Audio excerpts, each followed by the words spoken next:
Hello, stargazers! I am your magician, but you can call me Aster, and welcome to this winter of ours. How is everybody doing? It's been a hot minute since I've done a solo stream, but I wanted to do one for this game. It's Aster! Yeah, it's me. So I was poking around itch to find a new game to play. And I found a game jam centered around fantasy, romance, visual novels. And I was like, that sounds wonderful. And so I looked through them and I found this one, which is a Yuri winter romance. And I thought it looked really cute. So I wanted to give it a try. It looks like I am one of the first people to even play it. So all of us will be experiencing it together. Super of Doom! Wow! Thank you! I just realized, hold on. Fantasy romance, or framtasy. What is this, Matt Berry? Looks cute, doesn't it? Also, Miri, it does. But yes, this whole game jam is centered around fantastical romance visual novels. So for the next upcoming solo streams, I'll probably be playing a couple of those. There's Yuri, there's BL, there's Boy X Girl. I support you or whatever, I don't know. Wow, 13 months! 13 months of being my apprentice? That's crazy. Or being my assistant, rather. That's crazy! Thank you for sticking around for so long. I feel very, very grateful to have you. And I hope that you'll stay for forevermore. But yes, with that, let us begin! Not even a single spell has been taught. Ah, you don't know that. Anyway, let's begin.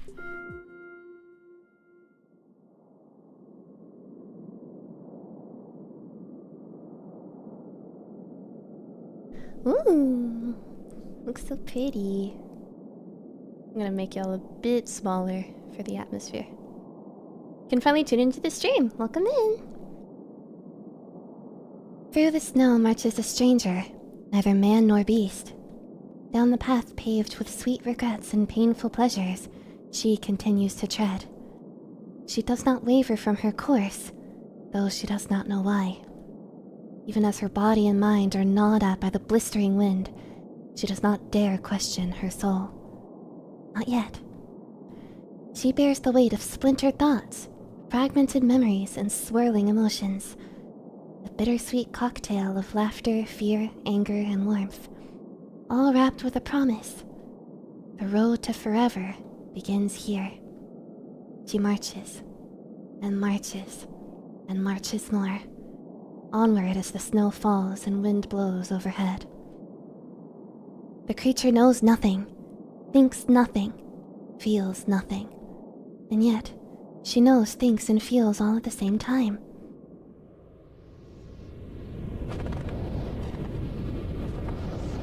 Day 0 at Journey's End. What the hell? There's a character here named Aster. Aster, come back! My father's horse continues to run off into the forest, ignoring my pleas. I try using the whistle command my father taught me, but Aster's too scared to listen. Aster, please don't! He dashes behind a wall of snow-covered pines and disappears. Leave me. I look back at the cargo carriage that Aster was pulling moments before. At least, that's where I thought it was. In my panic to catch Aster, I completely lost sight of the carriage. 200 gil for the fruit preserves, 400 for the leather scraps, 300 for the glacium ore. Oh no. For an apprentice merchant like myself, this is about the worst thing that could happen. No, wait. I'm lost in the middle of a sprawling forest I've never traveled before, with no horse, barely any supplies. Forget merchants. This is the worst thing that can happen to anyone. I'm lost and cold and I have to find Aster. I don't care if I don't know where he went. He couldn't have gone far. Aster! Aster! I try following Aster's hoofprints, or at least what was left of them. The snowfall's starting to pick up and his prints are already starting to fade. But that doesn't matter. I'll find him no matter what. I look behind every ashen tree trunk and every snow-covered shrub. He's got to be here somewhere. Walking up hills that look even slightly trodden and scoping the barren wilderness for any signs. Aster! He couldn't possibly have gotten far, right? I look behind every ashen tree trunk and every snow-covered shrub. He's got to be here. Somewhere. I push on, walking up hill after hill, scoping the barren wilderness for any signs of life. Step by step, inch by inch, until I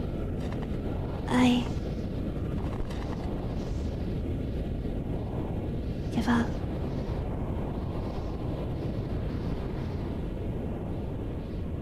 The art style of this game is very charming. The game is very pretty. My joints feel like they're frozen solid. I can't get up. My face is pressed against the biting snow. I didn't know the cold was this painful. I don't know how long I've been looking for Aster. Long enough for the sun to have set at least. I have no clue where my carriage is. The wind and snow are in a fervor now. This must be what a blizzard is like. I'm cold. I'm hungry. I'm scared. Blisteringly cold tears form around my eyes. It hurts to cry, but I can't help it. Not like this. I don't want to go like this. I don't want to die. You said this is a game jam game. Yes, it is. This game was written for the Sealed with a Kiss game jam. Scary predicament. No, for real, so scary. I don't want to die in a cold and lonely place like this. No, I want to...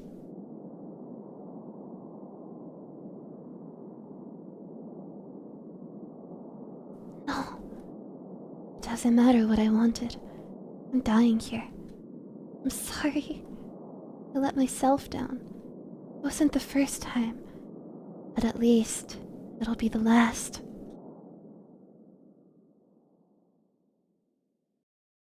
Reminds me a bit of Where Winter Crows Go. Romance game that starts with winter. Yeah. Love the style. I know, it's so pretty. If you check the description, y'all can find the link to the game, and the artist is credited there. I want to die. Yeah, literally. Welcome in, Cat. My eyes open to the sun overhead.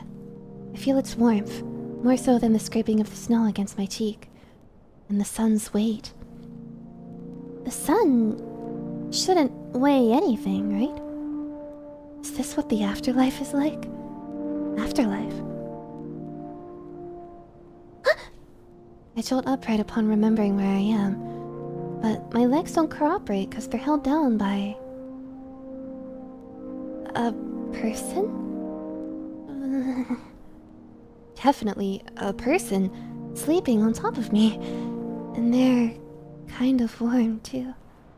Wait, are they the reason I didn't freeze to death last night?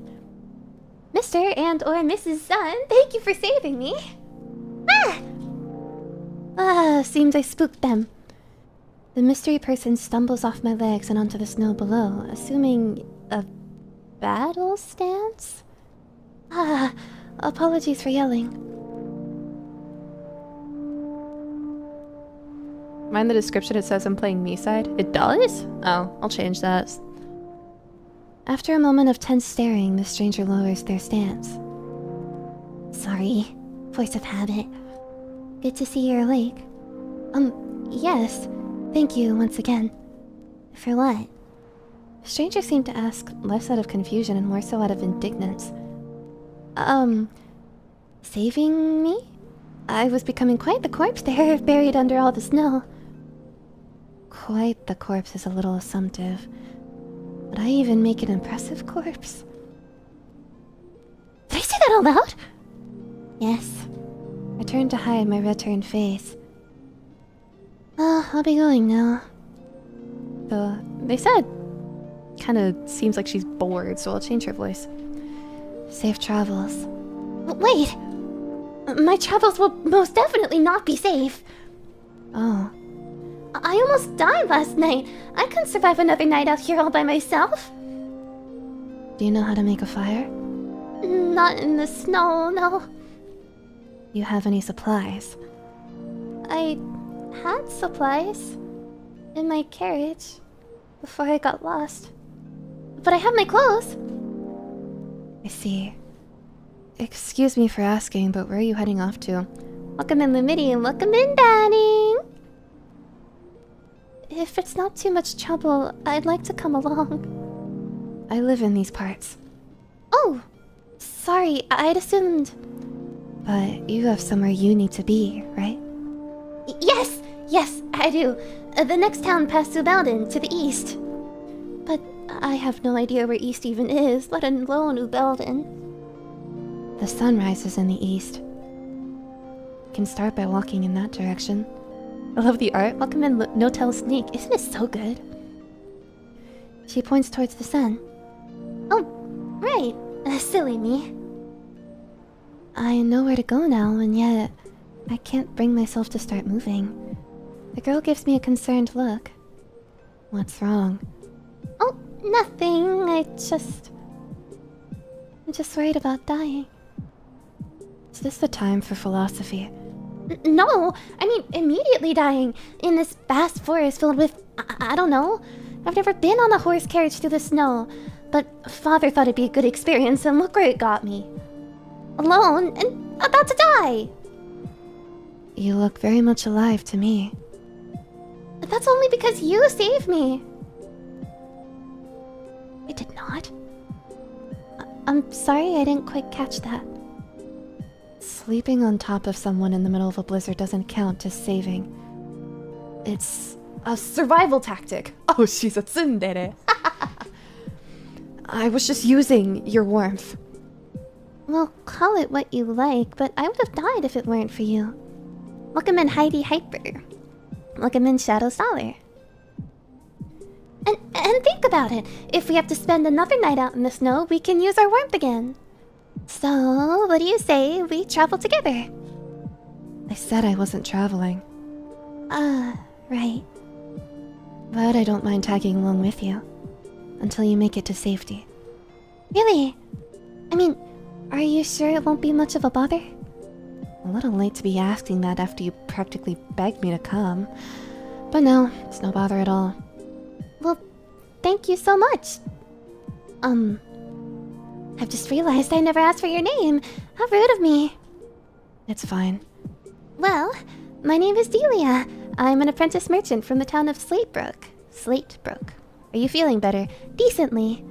I'm gonna be a bit quieter this stream, and if I don't read every message, I'm really sorry.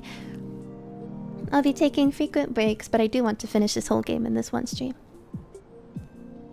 And with whom do I have the pleasure of acquainting with today? She looks at me, unfazed by my merchant speak. Sacrificing my college fund for this chat. The vibes are unmatched. Thank you so much. But please don't sacrifice your college funds. Make sure you get a good education.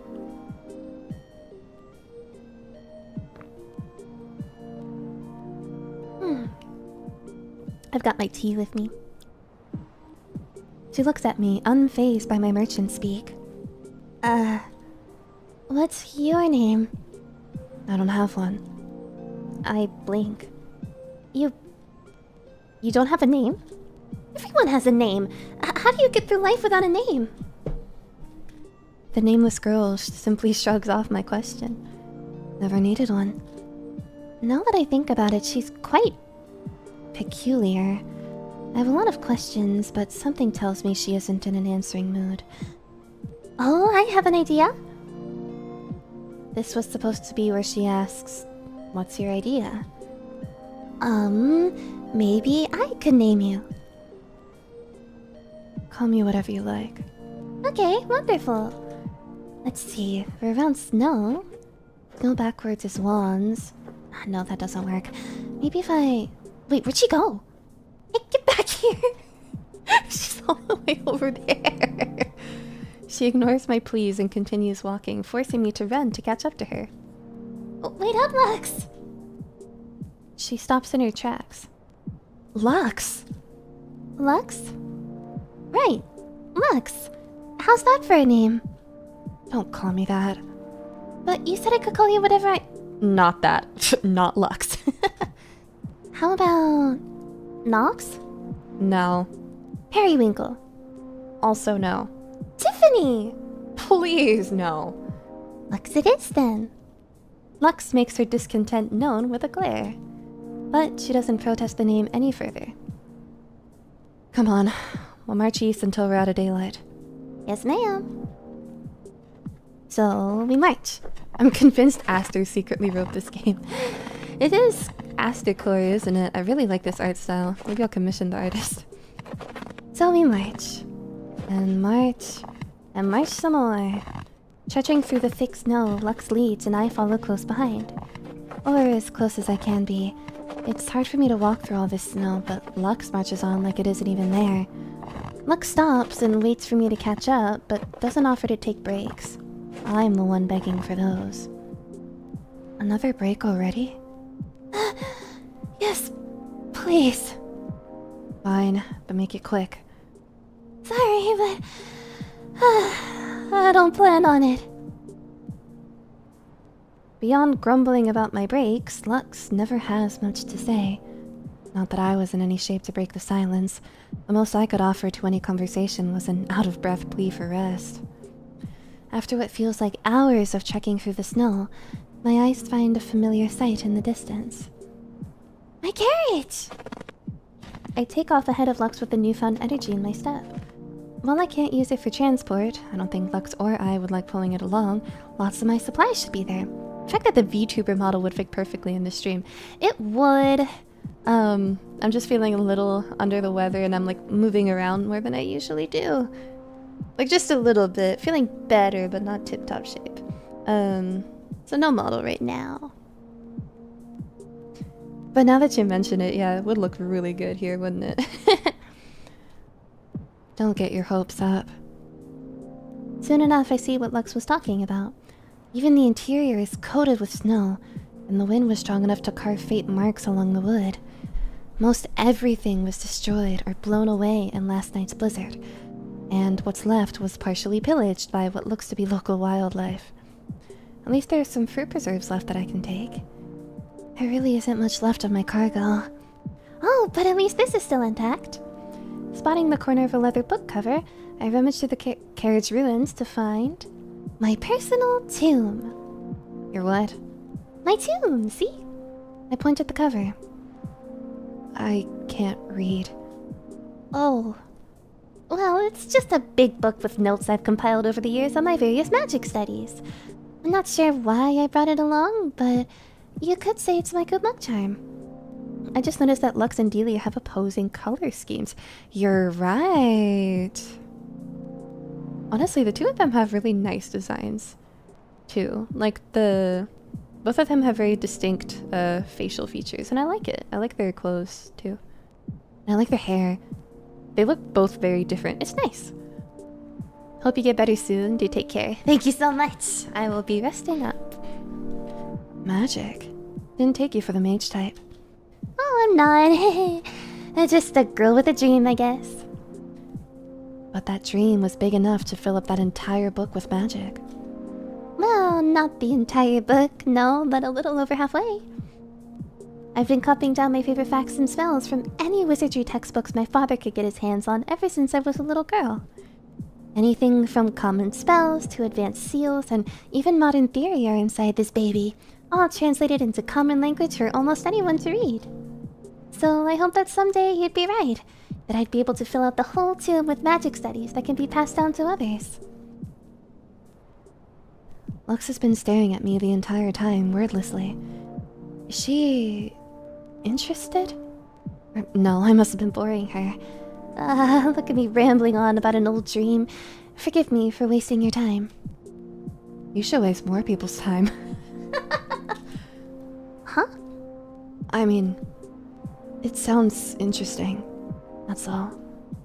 Wow, Sorry, I'm just not used to having a captive audience when it comes to these sorts of topics. Why not? Maybe it's just the crowd I associate with back home? Or more like the crowd I must associate with. But magic's cool. Right? Right? The keys to the universe's greatest mysteries, all within our understanding. Or even thinking in a much smaller scope, the ever-expanding potential of even the smallest of creatures, let alone sentience like you and I. There's just so much to the world of magic that I wish I could tap into. I let out a defeated sigh. I appreciate Lux's interest, but there's no point in dwelling on dead dreams. Dwelling on dead dreams. That only leads to more heartache than it's worth. Lux gives me an expectant look, waiting for me to finish my thought. Sorry. Forget I said anything. Shall we get going? Sure. Lux walks up ahead through the snow, but I don't follow suit. I stand still by the carriage, staring at the cover of the tomb. Lux notices I'm not behind her and turns. I expect her to call to me, but instead, she silently waits. For someone who has nothing to gain from helping, she's been awfully patient with me. But here I am, still captured by the tomb. I feel a little insensitive. It'd be a lot of weight to lug around. Dead weight. But I tie the book's lever straps around my body anyways, keeping it in place. I quickly regret being so eager to continue marching once I become out of breath again.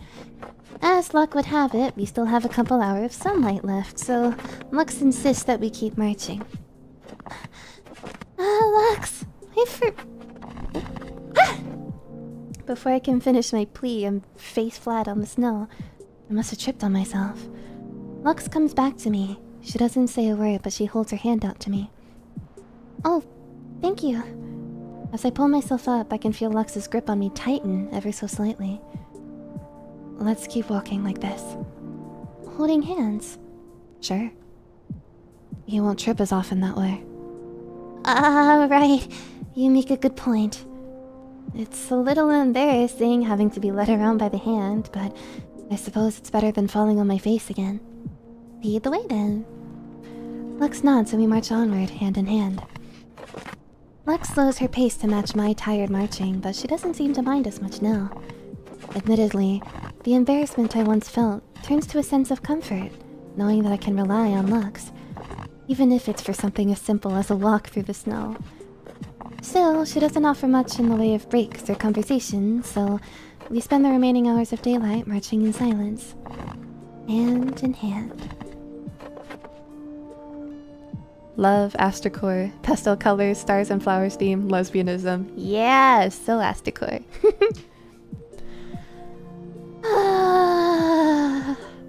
I drop down onto the snow. My legs are reduced to nothing, and yet Lux asked me to walk until moments before sundown. But finally! Salvation! She said we should set up camp for the night. Here, I have some tarp and sticks we can use to make a tent. The wind seems calm tonight, so we shouldn't have a problem setting it up. You have set up a tent before, right? I'm prepared to learn. That's the spirit. Lux teaches me how to prop up the tarp using a few sticks, and soon enough we have ourselves a little tent. It'll be a bit of a snug fit, don't you think? Well, yeah, I don't tend to have guests. But you're always welcome to sleep outside. Nope, inside it is. I'll be going hunting now. If you can start a fire, do that. I don't know how to do that. Right. Just sit tight then, I'll be back. Lux suspends her newly caught prey above the flame while I munch on the few preserves I salvaged from the carriage. Something about seeing a dead animal just feels gross. And I'm sure I'll run out of my food soon, but it can't be more than a couple days until we get to town, right? So, this is what every day is like out here? Minus the blizzard. I don't know how you manage. Lux raises her eyebrows. Walking through... Walking through a foot of snow every day is quite strenuous, no? It's... life. I see. Lux really isn't a girl of many words, is she? Even now, she's turned her focus back to roasting what I think is a snow hare. Do you know any fire spells? Huh? Fire. Burn. Know any? This is so nice and chill to listen to. Your voice is wonderful. What if I cry? Thank you. Well, yes, I understand what you're asking, but... Oh, right. The tomb I shared with her earlier. Looking back now, it's a little embarrassing how eager I was to blab about a dead dream with her. I'll be taking my leave soon. Aw, see you later, Eater. It's pretty alright. But now that she knows, the least I could do was dignify her with an answer. Especially since it seems like it's the only topic that interests her. I do know of a number of fire-related spells, yes, but I hadn't the time to actually practice any of them. Or any spells, really. How come? Well, because I'm a merchant, not a mage. A merchant in training, at least. If I dedicated myself to a few years of mage training, maybe I could cast Agi onto some firewood. That should be enough to light a fire. Then again, I feel like with the amount of training I've done in my free time when I was younger, most people would have been able to cast even a basic spell like Zio by now. But I haven't any such luck. Zio. Yes. It's more of a party trick than anything, but it's a light electric spell that allows the caster to emit sparks from their hands. Mostly harmless, which is why it's a common beginner spell. Lux extends out her hand from beneath her layers and closes her eyes. After a few seconds, I see above her hand sparks. This is Zio, right? Wow. I mean, yes, it is. I didn't know you practiced magic, Lux. Still not big on the name, but thanks. I have so many questions. Who are your teachers? Did you even have any teachers? How was learning magic out in the wilderness like? I renewed my membership because I want to support you more. Thank you, Coney. I appreciate it.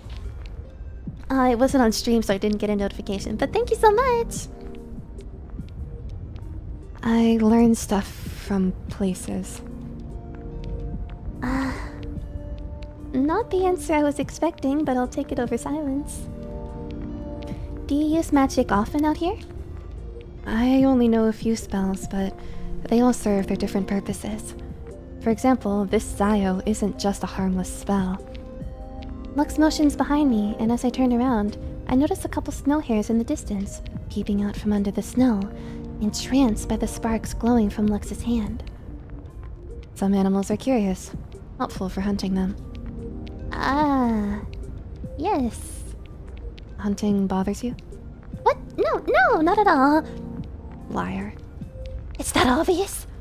Well, maybe a little. I let out a weak laugh. Lux responds only by turning to face the distant hares. It's not pretty, I'll give you that. But I wouldn't rely on foraging this time of year. Still, if you don't like hunting, then you don't like killing. So that puts me at ease. I'm not sure I follow. Does that mean she likes killing? So should I not be at ease? Your call. That does not inspire much confidence. Not that Lux seems like the killing type, despite her macabre conversations. So, ready to go to bed with a killer? Wait, no, I'm not. On so many levels, I am not ready.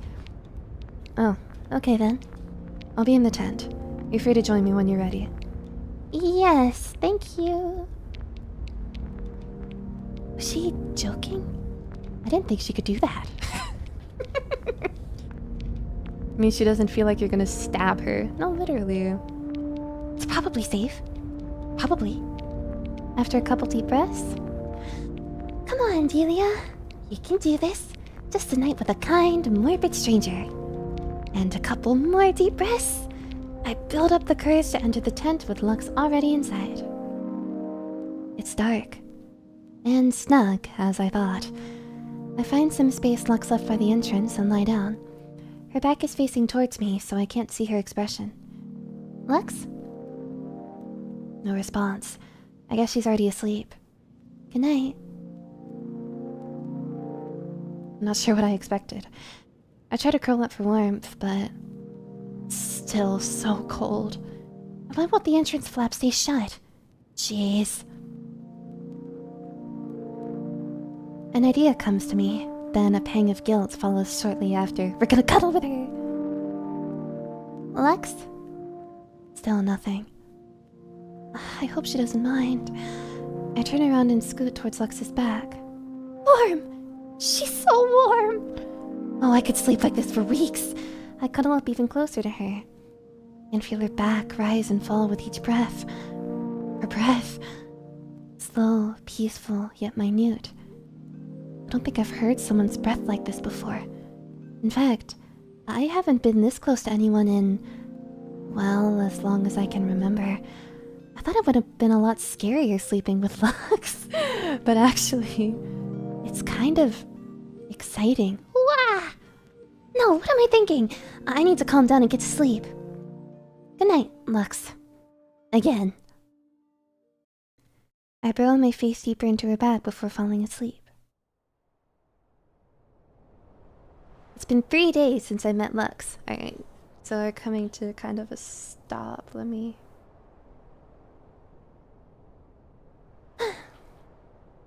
MC Girlie's been cuddleless for her whole life, possibly.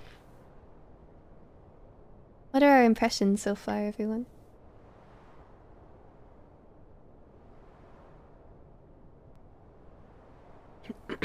This is really cute so far. Cozy, right?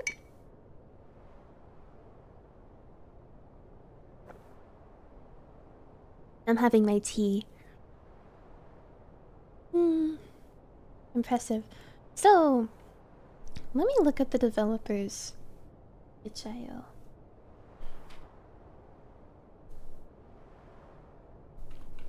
Because, it looks like they don't have that many games out. No, they only have 2 games out. They have one game called Half of Hour,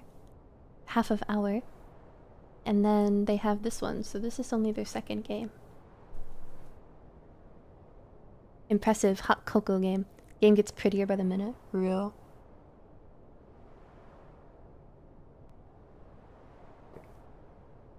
Pretty snow winter game. It's February, so I imagine even the cold places, or the places that get snow are probably stopping soon. Alright. It's been 3 days since I met Lux. The days have continued to be filled with silent marches through the snow, and the nights with surprisingly cozy slumbers. Like every morning, I see Lux is already wide awake before I am. She's outside the tent, scoping the route for the day. Eventually, Lux turns back to the tent and notices me in my half-asleep state. Morning. Good morning. I naively thought our little adventure would only take a couple days. Welcome in, Tara. But now... we have to go. He's coming. Day 3, another beginning. As I leave the tent, I notice more clouds than usual swirling on the horizon. Before I can stare for long, Lux catches my attention with a wave. Who is he? I don't know yet. I help Lux hurriedly pack her tent supplies into her bag and grab what little preserves I have left for myself. These will barely last me for another meal. You can eat those when we have more distance from him. I wonder if she calls blizzards him. For now, let's get a better look at how much time we have. Right. Lux takes my hand again, and together we climb up a hill with a clearing above the trees. I can tell she's worried by how fast she's climbing, but never so fast to the point of pulling me. Even now, she's still staying by my side. Once we reach the top, Lux comes to an abrupt stop and looks out the horizon. There, do you see that? The morning sun had been engulfed by a sea of clouds as tall as a great mountain, and reaching down to the snowy trees below with its wispy tendrils. A colossal wall of clouds barely moves, but slowly it inches towards us, its tendrils gradually wrapping around the trees ahead of it, as if dragging itself across the forest floor. Is that what we've been running from? Yes. The Lord, as he's known. He hunts anyone who trespasses on his domain, like us. His domain? Lux stretches out her arms and slowly turns towards me. This forest. All of it. As far as your eyes can see and even farther, they're all his. We aren't supposed to be here. But you live here. And travelers cross through these parts on occasion, right? By horseback, he's not too difficult to avoid. But on foot, we'll have to spend most of our daylight hours avoiding him if we want to live. Especially with the snow winter brings. I see. A familiar sense of dread settles within me. The sense that I'm out of my element, precariously balancing on death's doorstep. One false move and I tumble down into the clutches of the Lord, or the freezing cold, or... Lux has been watching me worry. She doesn't say a word. She only grabs my hand. For a moment, she doesn't move. She merely continues to hold my hand. We lock eyes. I can't read her solemn expression, and yet I feel at ease. I'm not sure what to say. Ready? Just as quickly the moment came, it passed. I shake myself back into reality and nodded. Lead the way. Hands still locked together, we march down the hill and begin our escape from him. A few more hours pass marching in mostly silence. I'm beginning to get used to marching in the snow, so Lux and I gradually pick up the pace. Part of me wants to sprint ahead, away from him. But another part of me realizes I'll lose more time by tripping over myself in the snow if I do that. So we continue marching on. As always, Lux isn't much of a conversationalist, though I have learned to bring up one topic if I ever wish to pique Lux's interest. Say, do you remember the trick you showed me the other day with Zayo and the hares? Yep, what about it? Lux only ever looks back when we're talking about magic, even if only briefly. Well, I was just reminded of it while looking at some icicles melting off the tree branches, and how they sometimes reflect light similar to Zayo's sparks. Zayo isn't a naturally occurring spell. It was completely sentient made. That is, someone crafted the spell by hand and documented it ages ago. If memory serves me well, it's one of the oldest sentient made spells, actually. Oh. Which means they had to have observed a similar phenomenon occur in the natural world before committing it to a spell. So, you're wondering where the Zayo guy got the idea for their spell? Exactly. Spells are impossible to create purely from one's thoughts, after all. Those thoughts come from somewhere in our reality and make their way into every spell that's ever been crafted. I even wonder if your version of the Zayo spell was influenced by the sights and sounds you've experienced living in this forest. Maybe so. I used to climb up trees and play with icicles when I was younger, tearing them off and smashing them against the trees. That sounds fun! It's a lot more fun when you're bored out of your mind. Sometimes the icicles smash into a mist that... shines? Sparkles? Glimmers? Yes! It does that when the sun's just right. I think that's what Zayo reminds me most of. Wait, so you've been living in these parts for quite a while, haven't you? Uh-oh, I don't think she liked that question. Feel free to not dignify that with an answer. It's alright. And silence falls yet again. Just when Lux was starting to warm up to me, I had to open my stupid mouth. Hey. Yes? I was thinking... Yes, I didn't kill the mood! Once we get far enough and set up camp for the night, could you show me more of your spells from your tomb? I let out a giggle, mostly at Lux's sudden earnestness. Of course, I'll read them out to you again. Did any from last night's reading pique your interest? A funny one. Come again? The one with the snail dreams. Right, Escarodine. For such a powerful spell, it's surprising that one of its side effects is inflicting the receiver's snail visions only when they sleep. I'd heard of dream magic before, but never anything so specific. Or... I could have sworn I heard Lux let out a chuckle just now, but she digs her face further into her scarf to muffle herself. Sorry, it's stupid. Don't worry. Spells with strange effects are some of my favorites. I dedicated a whole chapter to them in my notes. Can we read more tonight? Of course. The silence eventually settles back upon us, but somehow... the lack of words feels less like a wedge between us and more like a blanket, covering the two of us. Marching together as one, we continue onward. Her grip around my hand tightens, and she keeps looking behind us with an intense glare. Lux, what's wrong? You said we've gotten far enough from him, right? Shh! Lux leans in close to me, refusing to stop marching for even a moment. Someone else is following us. Who? Lux scolds me for raising my voice with another shh before continuing with a whisper. I don't know, but we can't camp here. If they don't leave us, our only choices will be running or fighting. I've never had to do either before. Maybe I'll do neither and die already. What are you doing? Snap out of it! Just then we hear a low growl in the distance. Lux snaps her head around and locks eyes with... too late. 3 beasts emerge from the shadows, each donning a menacing pair of canines and a bloodthirsty stare. Dagger wolves. This is bad, right? We won't be able to outrun them. What? Quiet! The beasts lower their stance and respond to my shriek with louder growls. Loud or sudden movements will provoke them. Then what do we do? I'm gonna die here. This isn't happening to me. This isn't happening to me. It isn't. It isn't. It isn't. It isn't. It isn't. It isn't.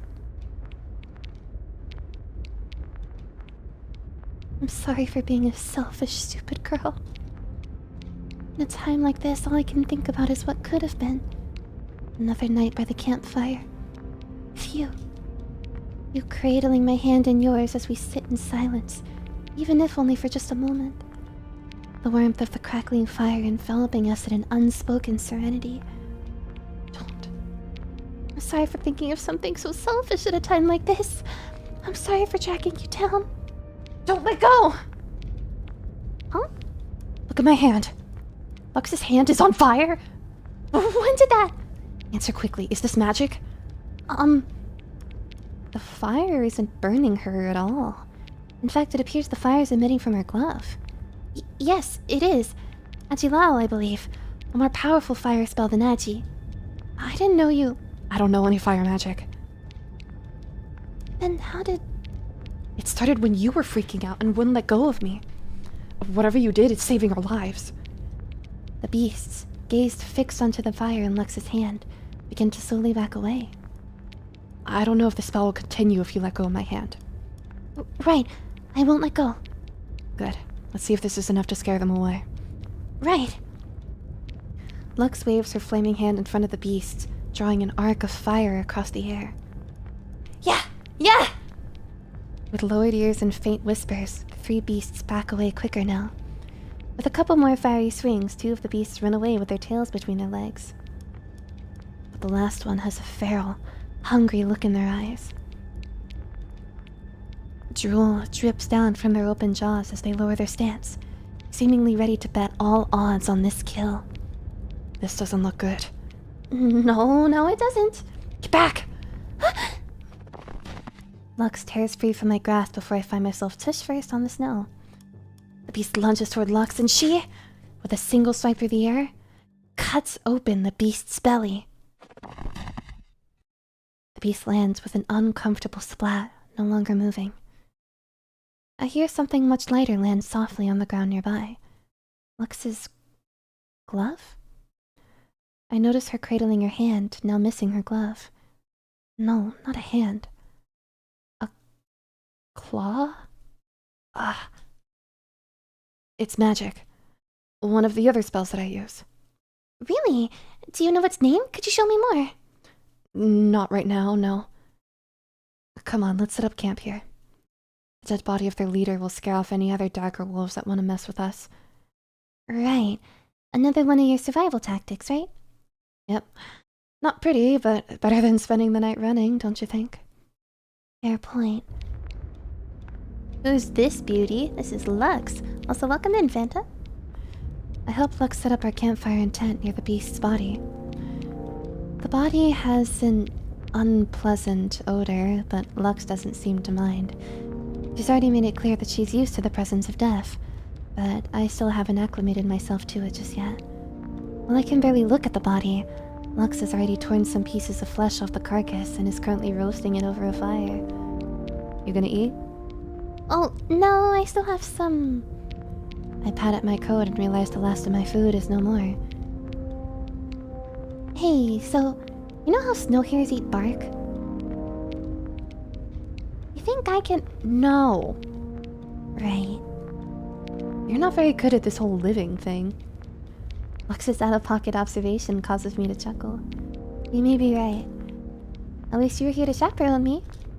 Slay any beast that come my way and whatnot. Give yourself some credit. The fight would have been a lot tougher if it wasn't for your fire magic. My fire magic? But I still can't practice any magic.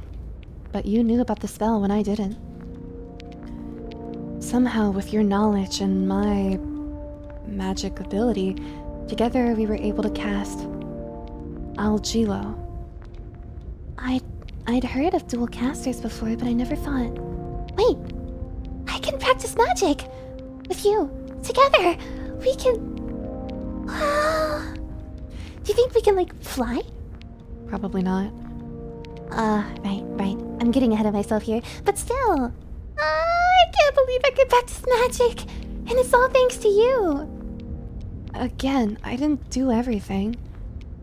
So, thanks for being smart. I am not used to taking compliments! No problem. I bashfully looked down at my feet when I noticed... Ow! Has that cut on my hand always been there? Must have been the spell. Sorry. Right, the claw spell. Yes, the claw spell. Maybe you could show me it now, if it's no bother. You're bleeding. Should take care of that first. Oh, right. What if we used a healing spell, like Dia? Now that we can practice magic together, I can envision the spell for you and you can cast it onto me. Just tell me what to do. Great! I asked Lux to hold out her hand onto mine, and with my other uncut hand, I grab onto hers.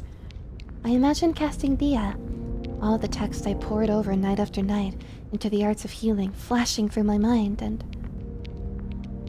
a faint, verdant glow appears around Lux's hand. Is it working? The cut doesn't seem to be getting any better. It still stings as much as it did before the spell started. Feel anything different? Not really, no. It's fine though, it doesn't hurt that much. I guess I was getting a bit ahead of myself. Wanna try Albuquerque again? Yeah, we should see if we can replicate it. Holding hands again, I try imagining fire once again, this time more clearly trying to summon Agi. Just like with the beast, fire rises out of Lux's hand once again. Huh. I stop concentrating on the spell, and the fire on Lux's hand quickly goes out. Agi seems to be just as responsive as Agilao before. I'm not sure on the specifics, but it looks like we won't be able to use healing magic on each other by sharing spells this way. But we can shoot fire. At least, yes. But I'm sure there are other spells we can use if we put our minds to it. Just not the very important art of healing, I suppose. Should at least wrap up the cut with something. Use some pressure to stop the bleeding. You're right. Here, let me help. Lux fidgets with the end of her sleeve a bit till she finds a good grip on it, then tears off a piece of cloth. She then snugly wraps the cloth around my hands a few times before tucking the loose end of cloth underneath a flap. There, all done. Wow, you're good at this. Yeah, another survival tactic you could call it. One you'll have to pick up on pretty quickly if you can't use healing magic. As if on cue, my stomach rumbles at Lux's mention of survival. Right. Still haven't eaten. I guess that's still pretty important. You want some? Lux holds out a piece of cooked meat to me. The meat from the same carcass lying next to us. I guess I don't have much of a choice. There you go. I grab the piece of meat from Lux and inspect it for a moment. Although it's burnt in a few places, the meat looks surprisingly edible in its current state. Still, knowing that this meat came from a beast that I saw alive moments earlier, it makes me uncomfortable, but at the same time... This is what you get, foul beast! I chomp down on my would-be killer's roasted flesh and it tastes... edible? Well, either I finish this meat or I starve, so I continue eating. Lux softly claps in applause of my brave achievement. Atta girl. Oof, atta girl, that's woo woo woo! Uncut hand. Ooh, cat girl. Lux, question mark? Ooh, so is this like Lux's past self or something? Better eat than nothing? Yeah.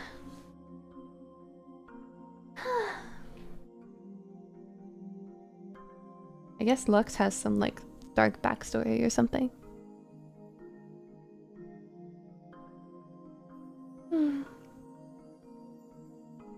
Dream sequence? Maybe. It does look a bit softer than everything else in the game. The eater becomes the eaten.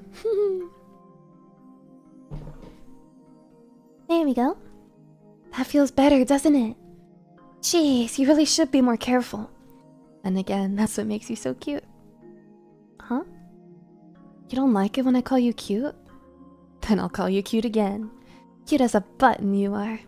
Now come here. She pulls me in close, wrapping her arms around me. I can feel her heartbeat against my cheek. We can't stay like this forever. So let's make this moment last. This moment. This moment. Day 7. Lux tenses up for a moment, eyes wide and fingers curled, before relaxing when she realizes it's only me yelping myself awake. Ugh, you caught me there for a second. Lux lets out a sigh of relief. Good morning. Good morning, Lux. Sorry for startling you. So now that I'm looking at Lux more carefully, we can't see what's under her hood. So she could have cat ears like she did in that sprite. Or not the sprite, the art, the CG. Which, speaking of which, let's make a save. Save, load, preferences. Okay. Lux doesn't seem bothered by the name I've given her anymore, but she does tilt her head inquisitively. Do you have any weird dreams? Weird. That was definitely weird, but it's also way too embarrassing to admit to dreaming about. How would I even tell her about that dream? Yeah, I dreamt of you and it got very intimate, except you had cat ears and you were way more talkative. So weird, am I right? The only thing weird about that scenario would be me. She'd never think the same of me again. Nope, nothing weird, just plain old regular dreams. I don't really remember my dreams at all once I wake up, so... Then why did you yell all of a sudden? Morning stretch? It's fine if you don't want to talk about it. Just know that there are fae in these parts and they like to meddle with dreams. Oh, I had no idea. You know them? Only through my studies. They're shy but mischievous tricksters who dwell in forests and enjoy stealing or even swapping the dreams of sentience, right? Right. They visited us last night. I dreamt of your father. My father? Lux nods. Seemed like a nice man, but he's also the reason you became a merchant instead of a mage, right? Hi, you are amazing. Thank you so much, Max. Welcome in. One of the reasons, yes. No. The main reason. I love my father, but risk is a merchant's enemy, and he didn't want to risk losing his daughter to a passion so far removed from the family line. He's the one who convinced me to settle for a merchant's life. Sorry, I didn't mean to pry. No, it's okay. You were only recounting what the Fae showed you. I'm the one letting things off my chest. Anyway, do you think the Fae stole my dream and gave it to you? Yeah, and there's a chance they also gave my dream to you. To me. But why would Lux dream of herself? Or is there a chance that wasn't Lux after all? It only confuses me even more. You dreaming about our ex-girlfriend or something?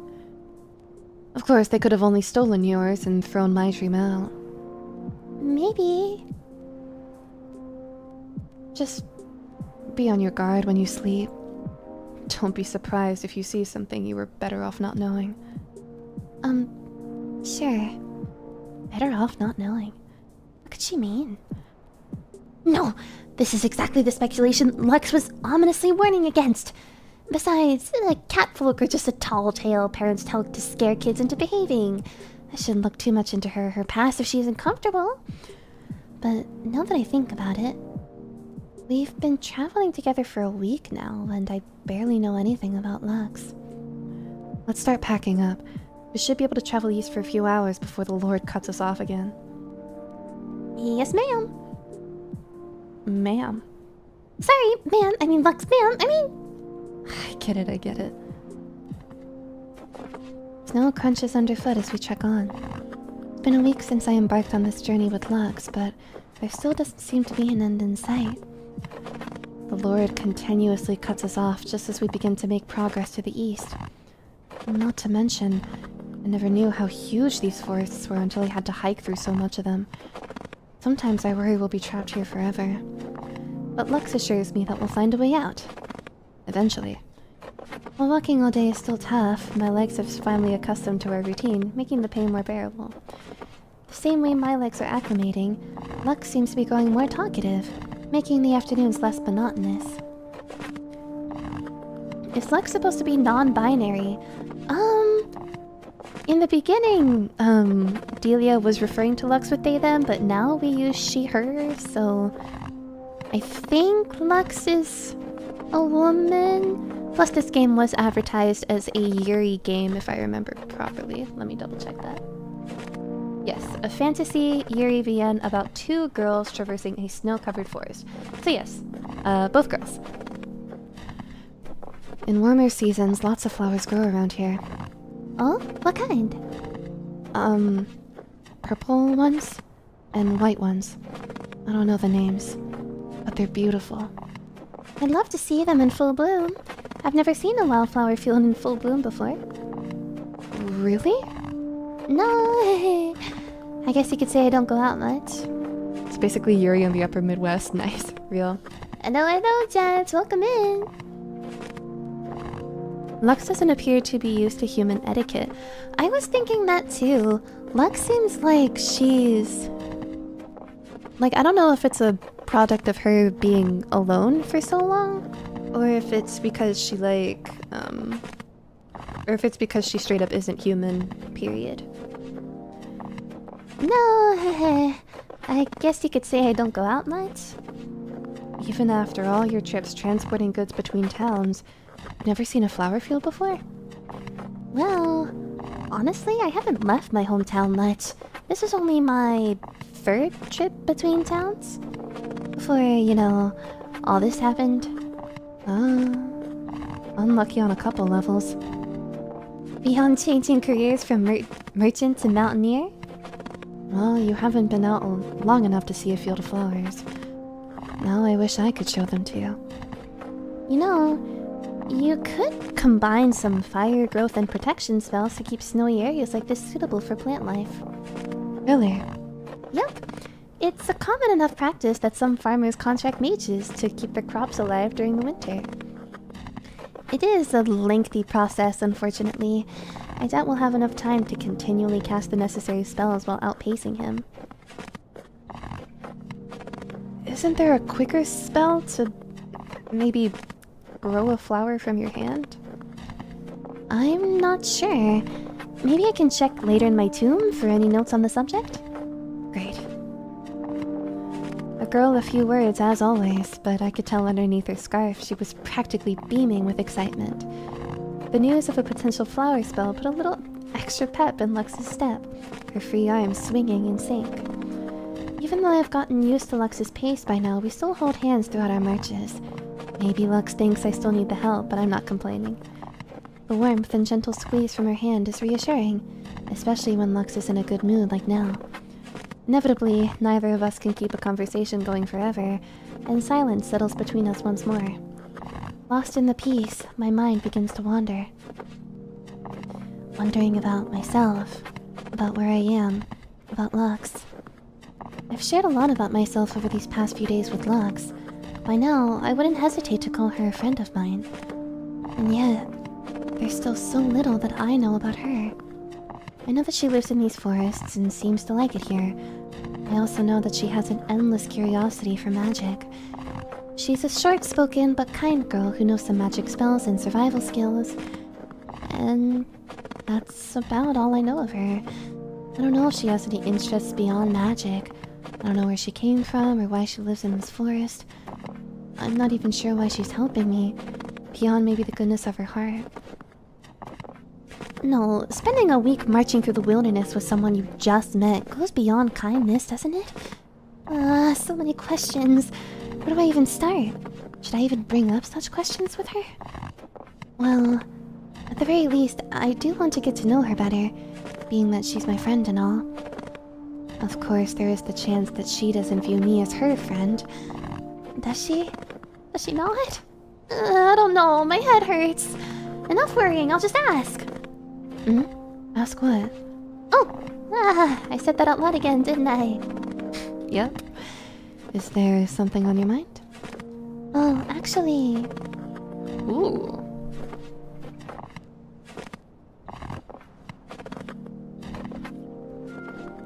I wonder if we can ask all three or just one.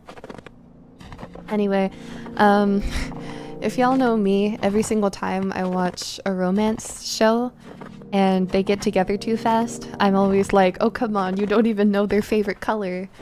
So gotta be this one. So... what's your favorite color? I've never thought about that.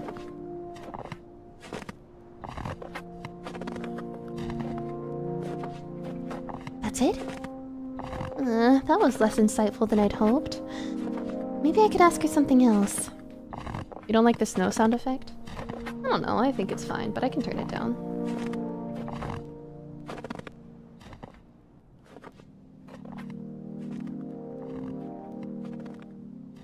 There we go. No problem. How is it like growing up here? Lux had mentioned playing with icicles when she was younger. Maybe now she'd be more willing to open up about her past experiences in the forest. So, how was it like growing up here? I couldn't even begin to imagine how different it must have been to the town life I was used to. You get used to it. I see. Where did you come from? This one's been a burning question of mine. Has she lived in the forest her entire life? Or did she come from somewhere else before making the forest her home? I have to ask. So, Lux, can I ask you... where did you come from? No. I guess that's my bad for phrasing the question like that. You've been very nosy all of a sudden. I don't appreciate it. Sorry. I'll stop asking those kinds of questions. My turn. What's gotten into you? Why do you suddenly care so much about my past? I'm sorry. I didn't mean to offend you, or worse. That didn't answer my question. Lux, I can feel a lump forming in my throat, alongside a sense of helplessness. I'm sorry. I'm so stupid. I pushed her into a corner with questions that crossed the line. Don't cry. I'm sorry. I let out a sniffle, barely able to look Lux in the eye. I'm sorry for crying, and those questions. Don't apologize, really. It was my fault. I always tried avoiding talking about my past. I never told you how much of a touchy subject it was to me. So, sorry for making you cry. But please, for your sake, please don't ask me about my past. Okay.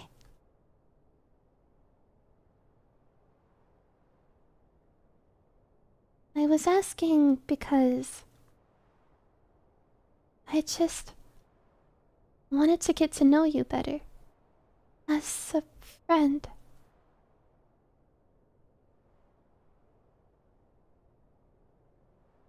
Sorry. I didn't know. The silence is much more uncomfortable now, like a rushing river now frozen. I didn't mean for things to end up like this. But now that the mood's been soured, I don't know how to recover. Does Lux want to talk anymore? Does she even want to listen to me? Hey. You first. No, please, you first, I insist. Oh. Well. You know, I was thinking... I know I don't talk much about myself. There's some things I can't touch on, but others are fair game.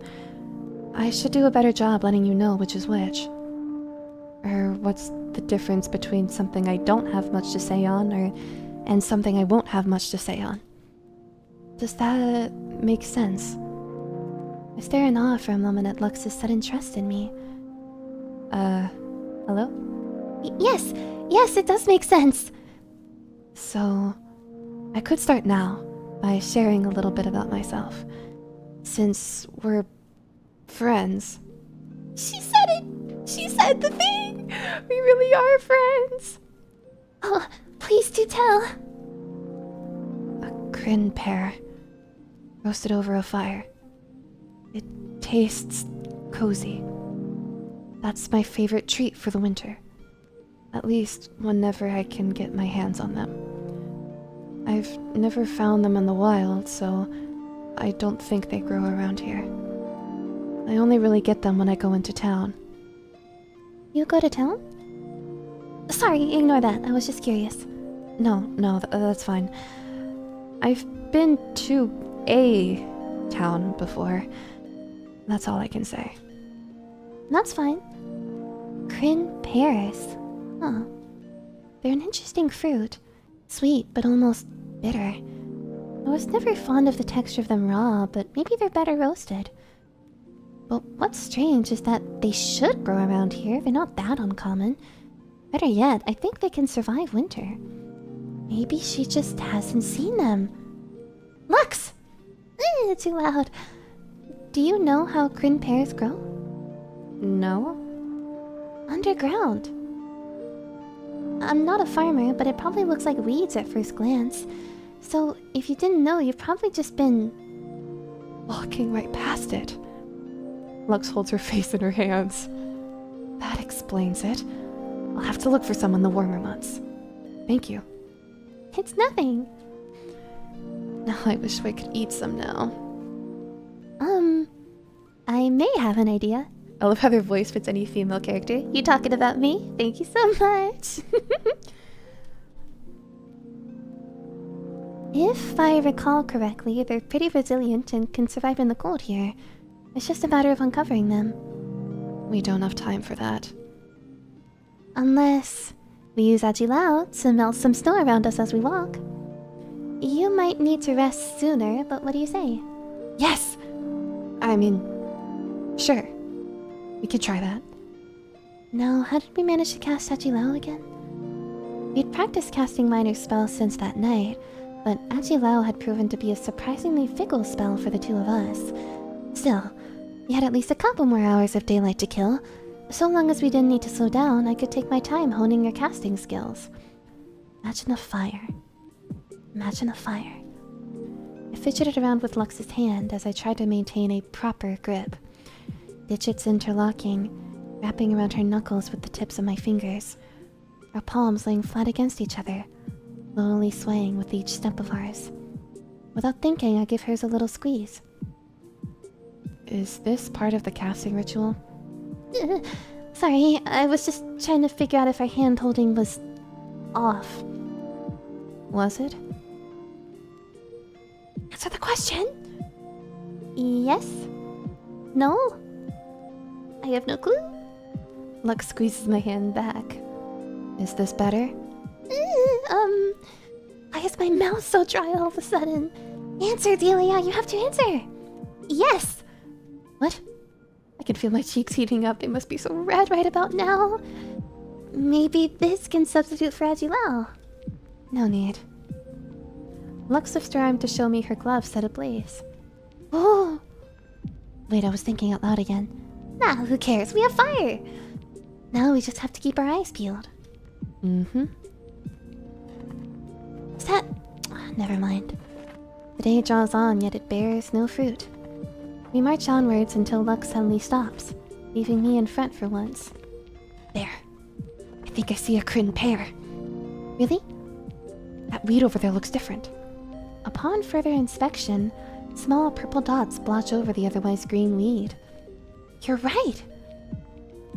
As Lux approaches the alleged fruit, the snow around it melts away to reveal... Look! Look! There's a whole bunch of them! Let's grab some! You should let go first. Right. I let go of her hand. Burning all of the pears after all that trouble would be a disaster, as comical as it would be. Now... Lux steps up to the plant, sizing it up. A moment of truth! She reaches out, grips the weed, and gives it a tug. And out slides... Yes! I reach a hand up for a high five, but Lux just looks at me.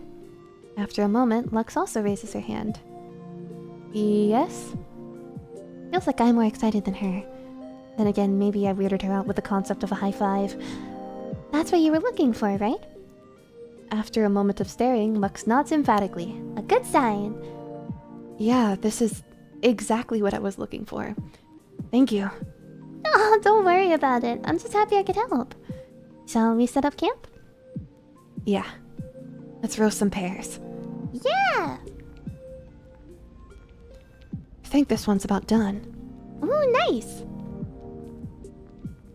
You should have the first one. Oh no, I couldn't. They're your favorite. It's thanks to you we have them. And I wanted to see you try them. Oh, well then, if you insist. Lux hands me her skewer, which I lift towards my mouth. After blowing on the hot piece of fruit for a second, I take a bite. Yeah, that's good. The smoke flavor goes really well with the sweetness. It almost tastes like the inside of an apple pie, but kind of better. I'm glad you liked it. Say, you're smiling right now, aren't you? Under your scarf, I mean. And if you aren't gonna answer, that means I'm right, right? Not answering. You should take the rest of this one. I'll eat the next one that's ready. Sure. Lux takes the rest of the pear and digs in. As she takes her first bite, she closes her eyes as she chews. I wonder what she's thinking. After a couple more bites, Lux finishes off the fruit and looks at me. Thank you. I really enjoyed this. Oh, well, I'm glad you like the fruit. It means all our efforts were worth it. Not just the Kryn pear. Or a lot more.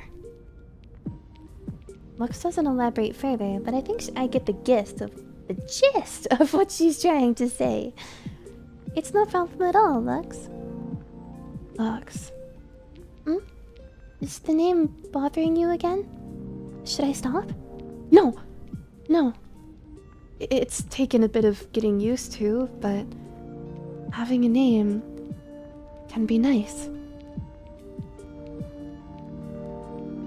The crackles of the campfire fill the night air with peaceful bliss as we share more of our roasted treats with each other.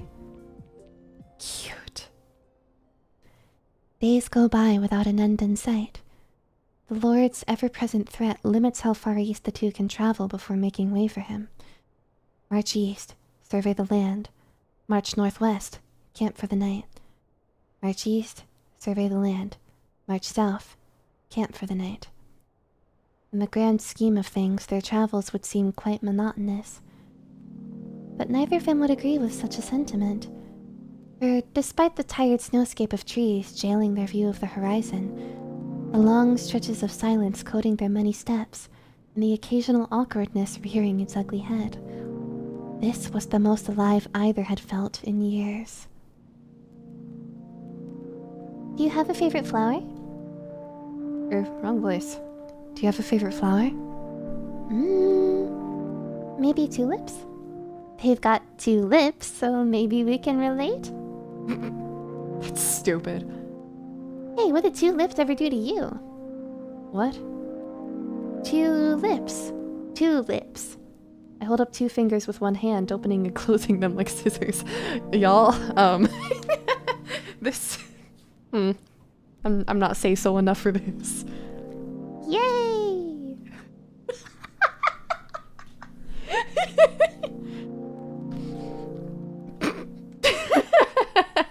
What was that? 2 lips? It makes even less sense the more you say it. I'm not even sure how much of that joke was intentional, but I'm glad Lux got a good laugh out of it.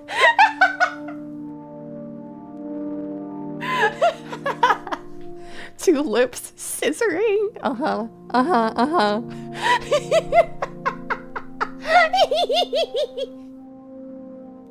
Most days were filled with peace, almost to the point of mundanity. Those are the days best suited for appreciating the simple pleasures of what lies right in front of oneself.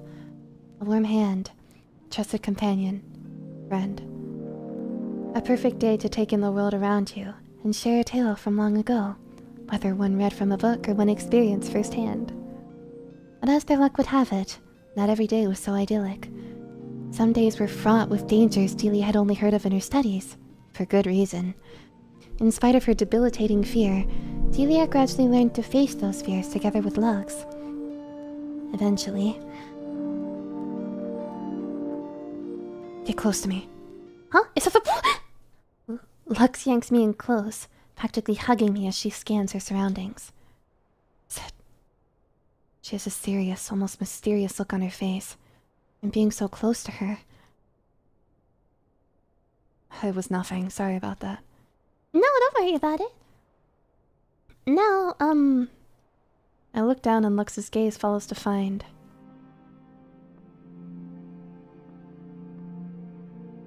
Remember when I said Lux was practically hugging me? I lied. She's hugging me. Cradling the back of my head, holding me very close. Wah! And I'm hugging back. I don't even remember when I did that. Careful about flying so close to the sun. Don't want an Icarus situation. Okay, but... game said it, so...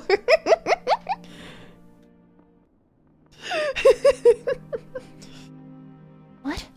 Sorry! I was too close to you. I'll stay close, but not so close next time, I promise. I didn't mind. What was that? I mean... leaving our arms occupied when there's a threat nearby isn't the best tactic, you're right. So that was my fault. Sorry, let's keep going. Right. In time, the forest that Delia once dreaded and even feared became a second home to her.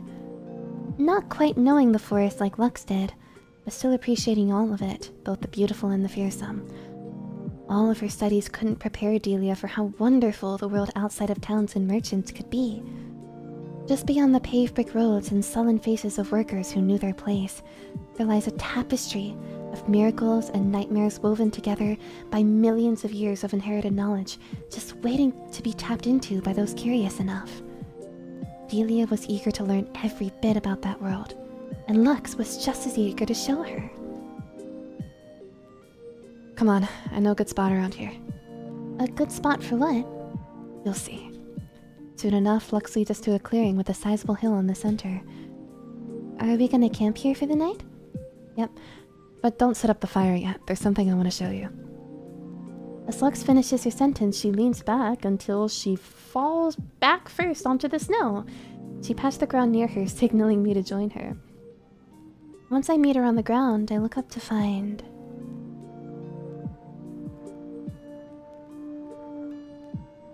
Wow. All this time together, and we never had a chance to sit together under the stars like this. The trees usually block all this, but not here. I used to go out finding little places like this, sitting here under the stars. So far away, yet so everywhere. Can never get a view like this back in my hometown. We continue staring in awe at the cosmos spiraling out above us. I could spend the whole night here with Lux.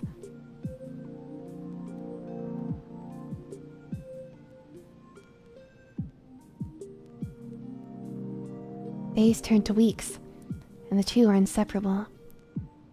Delia knows the beauty she surrounds herself with every day. The beauty that she's been less hesitantly calling her home is all thanks to Lux. Lux has brought beauty into her life. And while Lux may not admit it, something tells Delia that she may have brought something of her own into Lux's life. How have you never heard of snow angels before? Lux just shrugs as I lay on the snow and continue waving my arms and legs in place. Aren't you cold down there? A little. Bet it stings. A little. But it's fun. Well, get your fun. We have to get going. Before she can finish her sentence, a torrent of snow is dumped off the over-encumbered branch that was above her. Which, of course, smacks her right in the face. Does it sting? Sorry, was that mean? Lux says nothing, instead pulling her arm back and... So she knows what snowballs are? Get back here! No way! I get up from my snow angel spot and race after Lux, snowball in hand. For a few fleeting moments, we forget about our march to the Lord. All we cared about was flinging snow at each other. Take this! Oh yeah? Counterattack! Take that! Before I know it, I've tripped over myself and I'm now on top of Lux. We're awfully close.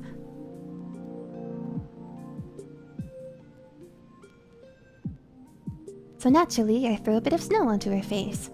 Hey! Counterattack! You'll pay for that. Lux pulls her arm back again and... Day 31. The wind howls as snow slices at our skin. Another blizzard has come out of nowhere, filling the forest with an icy chaos. I can't make out anything in the distance. Apart from the occasional tree we pass by, it's just Lux and I, drifting through a white world. While the sudden shift in weather caught me off guard, and being pelted by all the snow hurts a lot more than a small sting, I'm strangely calm. Time and time again for our days we've been in harm's way, but every time we make it out. Deep down I know, if I just keep hold of Lux's hand, we'll be safe. She turns to face me and mouths something. I can't hear her over the wind, but she speeds up, so I do too. Finally, I see it. The walls of a cliff unveil themselves before my eyes, and framed into the cliff is the mouth of a cave. And with a few more heavy steps, I stifle the urge to cheer until we make sure we're alone. But when the coast, or cave in this case, is confirmed clear... Yes! I can't believe we come across a place like this. The cave makes for a beautiful home. Deep enough to keep us safe from the elements, but small enough that we don't have to worry about something sneaking around in some cave system unbeknownst to us. I caught a glimpse of it, but I wasn't sure if my eyes were playing tricks on me. Lux exhales before sprawling out on the floor. Leading the way must have taken a lot out of her. I'll grab the tarp. No, I've got it. Lux rolls over, revealing her backpack of supplies. She reaches in, and then her arm flops to the floor. Actually, I can't help but let out a chuckle. I've got it. I fish out the tarp from Lux's bag and lay it out on the cave floor. Lux responds immediately by rolling onto the tarp and letting out a satisfied sigh. Better. Do you think we should make a fire? I'm tired. Come on, it's not too hard. Plus, I bet it feel nice to cozy up by the fire. Okay, you win. I gather some firewood from Lux's bag and place it out behind her. Lux sits up and outstretches both arms. I take hold of one hand and Lux points the other at the firewood. Soon enough... Fire! It's better. After stretching by the fire for a moment, Lux pats the tarp next to her, inviting me over. It'll feel even better when we're closer. Oh, sure. I've slept almost every night curled up to Lux, but this is the first time she's invited me to lie next to her. Wanting her warmth, I match Lux's position and lie stomach down next to her, propping up my head with my hands. Once I'm down on the ground, I realize just how close our faces are. This isn't normally how this goes either. I quickly turn around to face anywhere but Lux, but I smoothly start up a conversation with her to show that there's nothing to worry about. See you later, Fanta. So, that weather, huh? What a conversation starter. Oh yeah? Let's see you try. Okay.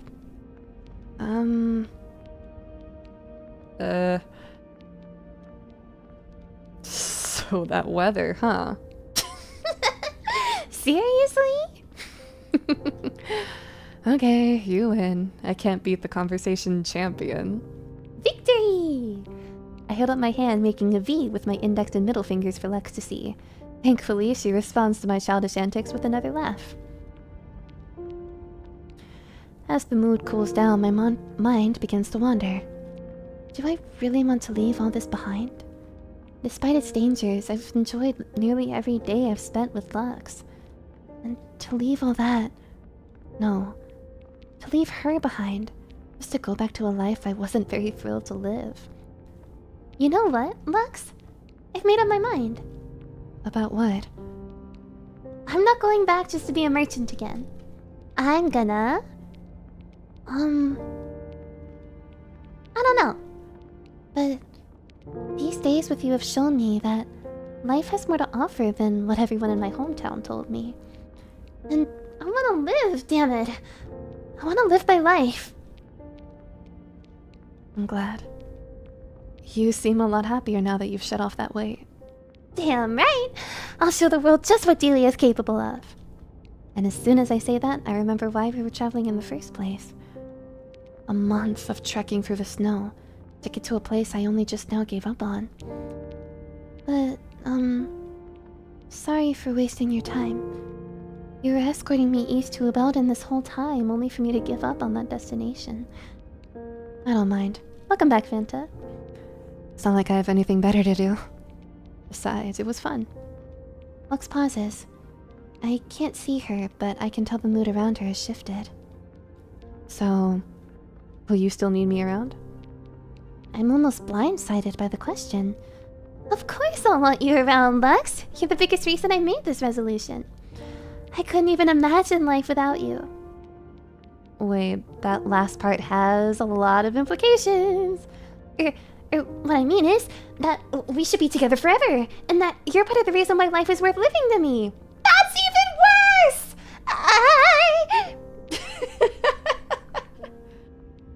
Lux cuts me off with another burst of laughter. It takes a while for her to calm down, but she eventually does, wiping tears from her eyes as she does so. I don't know what to say. You don't have to say anything! Feel free to ignore my ramblings. Lux stays silent. I hope I didn't put her in an awkward position. After a moment, I feel her tug on my coat. Hey. Can I look at you? Look at me. Your face. I want to see your face. But that's too embarrassing. Especially after, you know... Please. Well, when you ask like that... Slowly, I turn around to face Lux once more.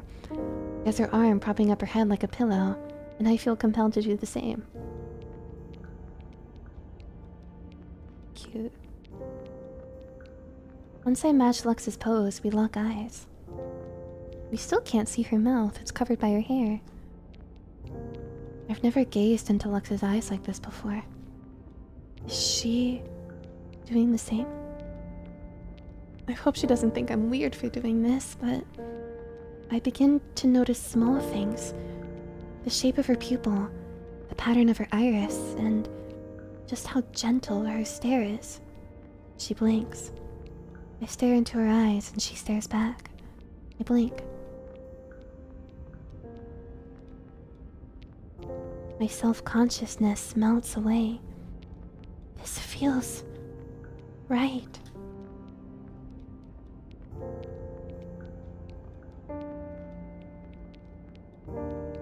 Neither woman had the words to describe the sensation arresting them both at this moment. It went beyond mere companionship, beyond a sense of belonging. Sensation that many spend their entire lives dreaming about.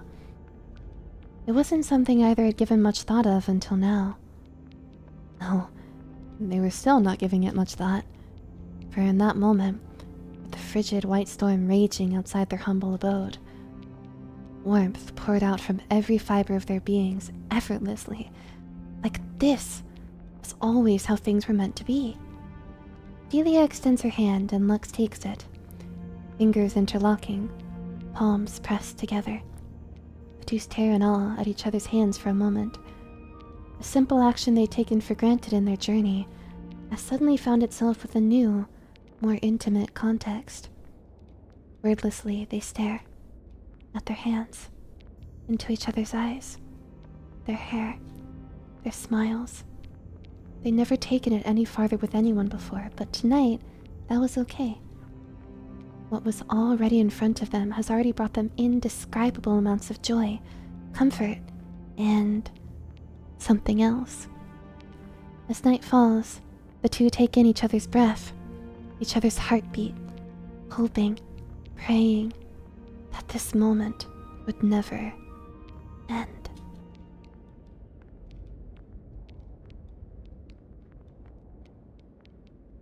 I think I love her.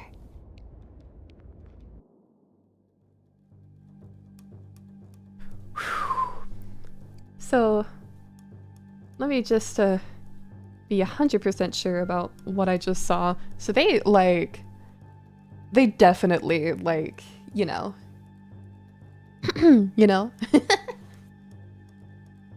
man, good for them. She said she loves her, you think?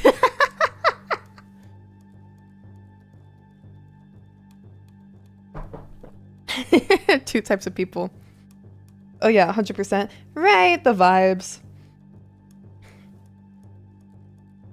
Anyway, I'm loving this music though. Something awful is happening now that they've finally established that they actually like each other. Arcane would like a word.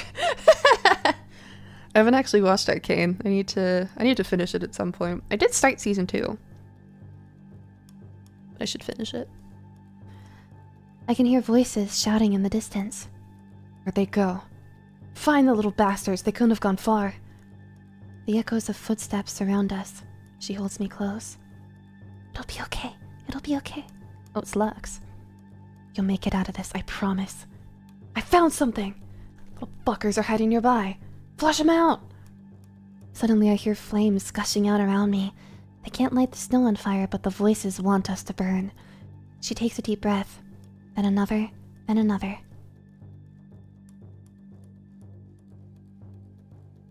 Stay here. Don't go outside. I beg her to stay. Don't cry. It doesn't matter that you won't see me again, 'cause you'll live on. I protest. I want to. I said, don't go outside. They will not find you. I'll make sure of it. She holds up her claw and stares at it for a moment, before closing it into a tight fist, cutting into herself and drawing blood.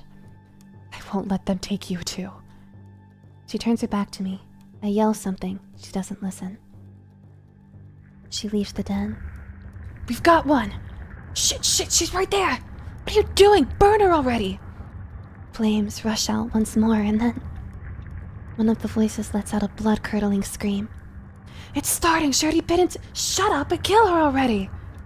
Flames erupt once more until I hear the distinct sound of sharp bone piercing flesh. I can't take the suspense anymore. I poke my head out of the den to find 2 bodies laid next to her. Bones broken, limbs contorted into ringing spirals, faces of agony plastered onto each head. They both bled from the same place. Bite marks to the neck. Each body was missing a piece of flesh there. There was someone across from what was her. He was shaking, a fire spell barely maintained in his hand. "You... I won't let you kill anyone else, monster!" She roars. She lunges forward and slashes his fiery arm clean off. He yells. Then she slits open his stomach with another savage swing, and finally, she bites into his head. His skin grays, as if his life was sucked out from his skull, and then he collapses. She twitches. She arches back in agony, yelling into the night. Then slowly she straightens herself, then hunches over. Her breath is heavy, her eyes are empty, her mouth is foaming. It was no longer her. It was something else. "I won't let you. I won't let you kill. Let you kill. Kill. Kill. Kill." The corpse of the man she just killed began to shrivel in front of her, arms and legs twisting, innards churning and bubbling out of their cauldron. It began taking the same shape as the other 2 bodies. The path between us stretched for an eternity, and yet I could still so clearly make it out at the end. The path was lined with the mangled corpses of men, women, and children. Some beheaded, some disemboweled, some flayed, all bitten into. Couldn't stop, it wouldn't stop. They'd taken everything from it, so it will take everything from them. And at the end of it all, it turned to me. This wasn't her. It smiled. Rows of sharp, jagged, blood-soaked teeth, glazed eyes filled with sadistic pleasure, surrounded by mountains of corpses. Welcome home.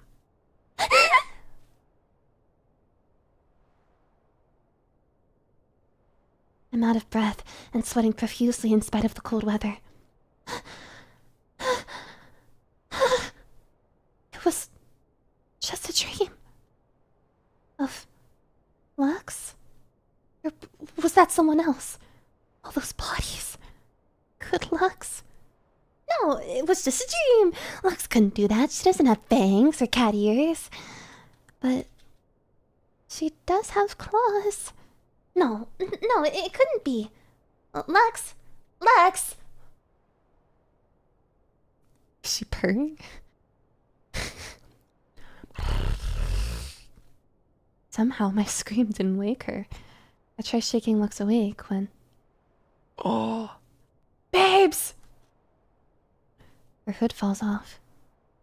She has cat ears. No, she couldn't. She couldn't be. She wouldn't. What's wrong? Get away from me! Huh? I frantically get up and away from Lux, kicking some snow up as I hurry out of the cave. Wait, what's... As Lux outstretches her arm towards me, she notices something. She freezes before reaching back for her head, patting her newly exposed ears. She stares at me. She knows. I don't know what she's gonna do to me now. Come on, legs, work. You... Don't come close! Or I'll... Icy tears begin to prick the corners of my eyes. I won't do anything, Lux. I don't want to die. Wait! There's no time to think. I just have to run.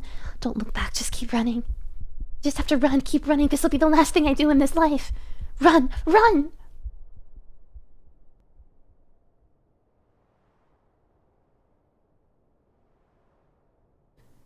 Lux sits alone in the cave. From the outside, she seems to be taking it easy compared to her usual day spent running from the Lord. She spends her day bundled up in her tarp, occasionally attempting to cast agi. But on the inside, things couldn't be more complicated. Over the past month, feelings once lost had been defrosting, and feelings never felt had been blooming. With an exhale, the girl gives up and curls back up onto her side, pulling her hood as far as it'll go. Can't be that hard, so why can't I cast it? Why would I need her just to use a fire spell? Ooh, Lux perspective. Well, whatever, I don't need some silly fire spell. I can use my hands. I've been fine all these years without it. I'll be fine. I'll be fine. Oh. Is fine good enough? Of course it is. Stupid words and their meanings. Now I don't have to do all that thinking. I can just focus on staying alive instead of escorting some dead weight. And I don't have to hide the truth. It's so quiet. I mean, of course it is. It was always going to end someday. It could never have... We can't stay like this forever. What I mean is that we should be together forever, and that you're part of the reason why life is worth living to me. It's funny. Just a few hours after that request, she up and ran. Oh well. It was for the best. I don't need to be weak. I don't need to rely on her to help me. I could even become a mage myself. Why did I even bother going to all that trouble? Just to pretend I was normal. We were lying to ourselves and each other. Just to delay the inevitable. But now the lies and secrets are over. We can go back to...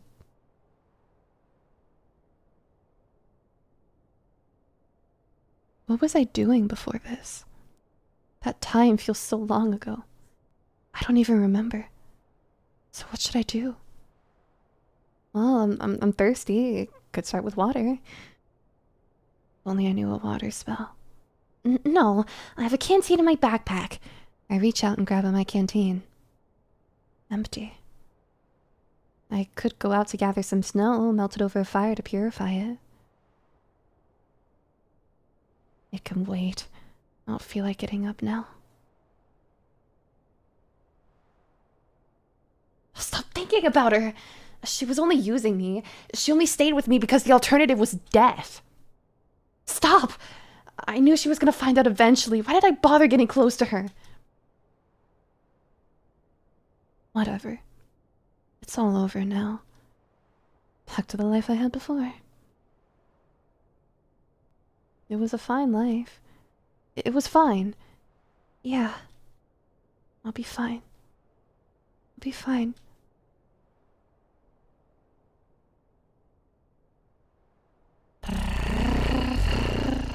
It's already afternoon. I should get going. The Lord should be getting close. Ah, look at her little fang! We couldn't see it until now because her scarf was always covering her mouth.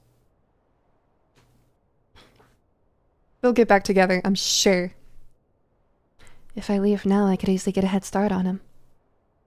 Welcome back, Shadow. I don't feel like it. I toss and turn inside my tarp. Stay here for a little longer. Till... I don't know. I don't care. It doesn't matter. Nothing... Something's here. Okay, no sudden movements. Maybe it'll pass by.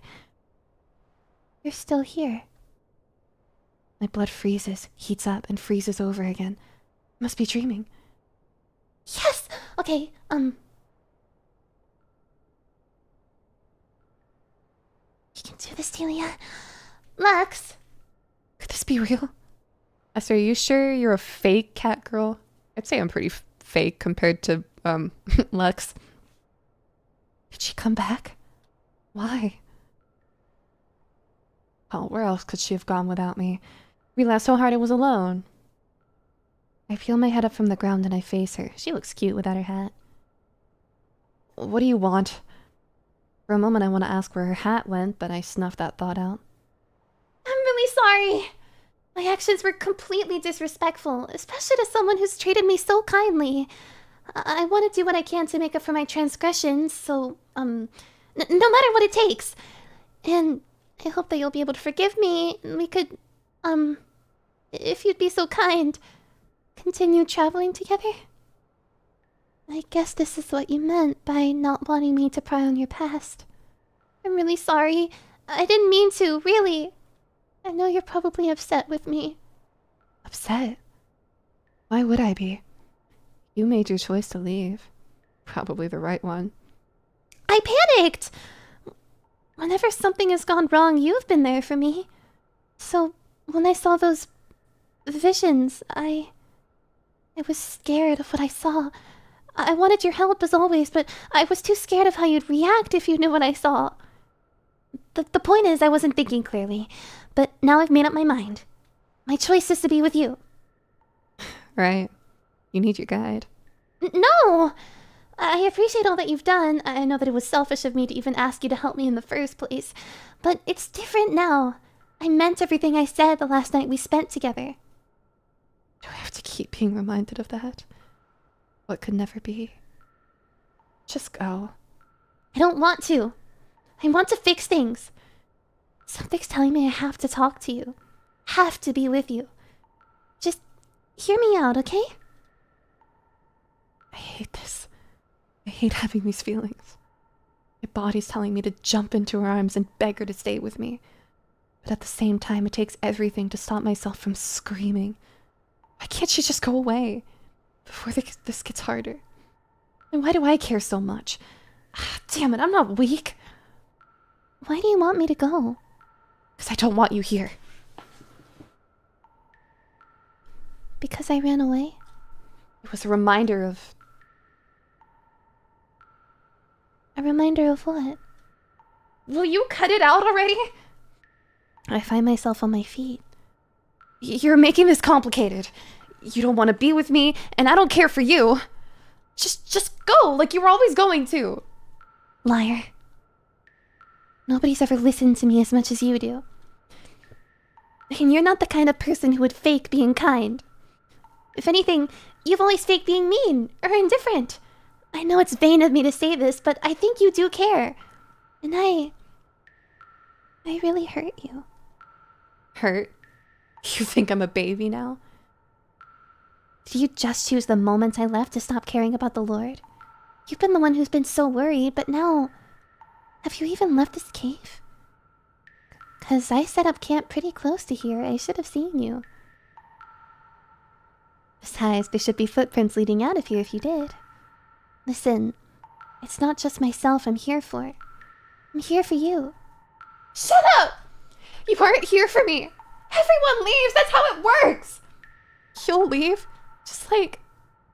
Just stop trying to give me hope with your pity. I know I'm not meant to be loved. So let me be alone and stop worrying about it. Let me forget you already. It's just because I had people around me doesn't mean I didn't feel alone too. I know how you feel. But you aren't meant to be alone. You're super awesome and worthy of being cared for.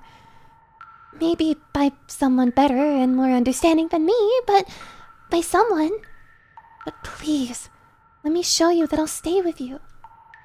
If I have another dream, I'll try my best to stay calm and not run away. Liar. Please, Lux. How can I show you that There's nothing to show me. Forget about me. Forget about everything I've ever said or done to you, and forget about everything you've ever said because of me. You know I can't do that. She takes a step closer. I take a step back into the cramped den. Do you think I do all this for just anyone? Of course you would. I'm the only reason you're alive. We didn't need to share obscure magic spells or roast Quinn pears together or play in the snow just to stay alive, did we? But we did it anyway. I wanted to do it anyway. She takes another step closer. I feel cornered. You're that important to me, Lux. Shut up. And I don't want to let you go just because of a stupid misunderstanding. I said shut up! All the urges in my body converge at once, and without thinking,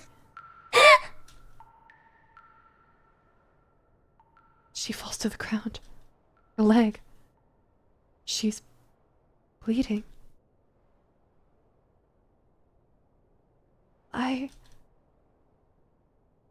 did this to her. The pain is too much for her. She can barely look up through each sharp inhale. I'm sorry. I didn't mean to. This wasn't supposed to. I'm sorry. I'm sorry. I'm sorry. I'm sorry. She looks up from her leg, revealing the slash marks I left on her. I'm sorry. It's... She lets in a couple more sharp inhales through her teeth before continuing. It's okay. I'm sorry for being too pushy. I caused all of this. No, you shouldn't be apologizing. This is all my fault. I'm the one that did this to you. That's what I was warning you about. Warning her about? About what? That I'll selfishly lash out at the one person who's given me warmth since... Now isn't the time for that. She's bleeding. Delia's bleeding. I don't want her to die. I'm sorry for everything. You deserve better. Delia winces at the pain, holding down her leg with one arm. And then, she smiles. She's in too much pain to do much else. But when she isn't wincing, she smiles at me. Why? Lux, Yes. could you do me a favor? Sure, anything. Could you help me inside? Delia motions to the den. Of course. But don't try to get up. I don't want to see you in any more pain. Delia can't get up on her own. I don't want to risk putting any weight on her bad leg, so I carry her to the den. She was heavy. I don't think I'd be able to carry her very far if it came down to it. We need to put pressure on the leg to stop the bleeding. I rip off a large chunk of my scarf and wrap it tightly around the scarred part of her leg. She winces in pain as I tighten the cloth. Thank you. You shouldn't be saying that to me. How long do you think I can rest? As long as you need to. I'll nurse you back to health until you can walk again. But I thought... Forget what I said earlier. I don't mind being your guide or your nurse or whatever you need me to be. I just want to see you better. Delia lets out a weak laugh. I appreciate it, really. But that's not what I meant. How much time do we have before he arrives? My blood runs cold. In all the chaos, I completely forgot about the Lord. I run just outside of the den to see where he is. He's close. Too close. If we left now, we'd barely be able to outrun him. But she's in no shape to do that. Then he'll be on top of us by the end of tomorrow. I rush back inside the den and update Delia on the Lord's position. See. Delia looks down at her leg for a bit, then back at me. Could you carry me as you hike? I probably have a dejected look on my face. I can't do that.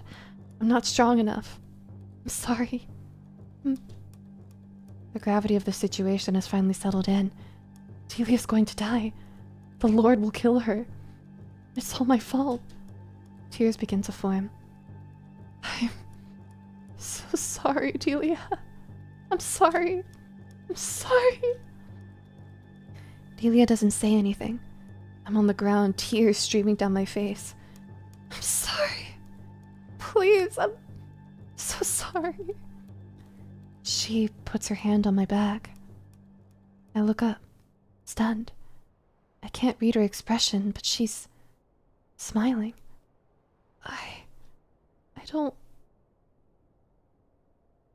I don't know what to say either. I thought I'd die quite a few times on our journey. This one might be for real. Well, if it wasn't for you, the blizzard would have killed me a long time ago. So, maybe this is what I was fated for. I'm just happy I got to meet you. This forest was bound to kill me one way or another. You're wrong! I yell out of pure reflex, startling Delia, but she has to know. You were supposed to live! You were supposed to be happy! You weren't supposed to end up like this. If not, then everything I did until now is for nothing. I want to crawl into a ball and cry. I almost do. But Delia tells me something. There's no reason you can't. You can still live, and I'm sure happiness awaits you somewhere. So, go. What? Don't die for me. I can't do that. I'm done pushing you away. I want to be with you until the end. And if the end is tomorrow, then so be it. You don't have to. I want to. I don't want you to die, Lux. And I don't want you to die alone, Delia. Delia lets out a weak laugh. Looks like we're at a deadlock then. Hey, hypothetically speaking, if we somehow get out of this together, would you want to keep traveling with me? Of course! That's all I want! Good. Then I'll figure out a way to get both of us out of here. Delia reaches over to the large book that she left in the den and opens it. There's gotta be something in here that'll help us. That would be nice. Leaving together. I'm not sure what Delia can find, but I'm not going to discourage her from trying. I'll get some water for us. Take some hair jerky from my bag. It should last us for the night. Oh, thank you. I'll let you know if I find anything useful in this. Thanks. I leave with a pot in hand to gather some snow. When I return, I find Delia looking through my bag. Where's the jerky again? I can't find it with all this tarp in the way. Sorry, it's right here. I fish out the jerky from the bag and hand some to Delia, which she gladly accepts. Food! I don't know how she can be so happy with... Never mind. I set up the snow-filled pot over some firewood. It's been a while since I've started a fire by hand, hasn't it? As if she read my mind, Delia taps me on the back, barely able to reach over to me. Need some help with the fire? As she asks, she holds up her hand and scrunches it a couple times. I don't want to cut you. With your claw? So we casted spells plenty of times without you cutting me. True. I feel hesitant extending out the same hand I used to hurt her. But Delia doesn't seem to mind. I don't know why. We hold hands, and quickly a small flame forms in the palm of my other hand. As I light firewood with the spell, I thank Delia for her help. Of course. She smiles, then continues with her studies. This doesn't sit right with me. This feeling of not being treated the way you deserve to be treated. Being treated better than the animal you really are. Delia... How can you trust me? After everything I've put you through. Everything I could put you through in the future. Why do you still trust me? I trust you because you're you. That doesn't make any sense. Sure it does. You're kind, compassionate, sometimes aloof, sometimes goofy, and sometimes scared. I knew there'd be risks associating with you. I know what I signed up for. So, not saying I'm expecting this to happen again, she says, motioning to her injured leg. But I know you don't want it to happen again. You want to be a better, kinder person. And even if you stumble every once in a while, you're always striving to be that better person. That's the you that I've known all this time, and that's who I've put my trust in. So, with that being said, I know you don't need me for much, but I hope you can put your trust in me. We'll get out of this together. Okay? I'm stunned, but I nod. I trust in you, Delia, and I hope I can be at least half the person you put your trust in. She chuckles. You already are. Now, let's see if I can continue following this lead I had. She runs her finger across the page of her book, eager to get back to her studies. I can't do much to help, so I wait. The Lord towers over the forest, looming closer to the two with every passing minute. Through sorcery feared by all, and understood by none, he butchers all who lay in his path. He has no sympathy for those who desecrate his domain. The two are running out of time. Delia had spent the night scouring through her texts, looking for any sliver of hope for the two to escape.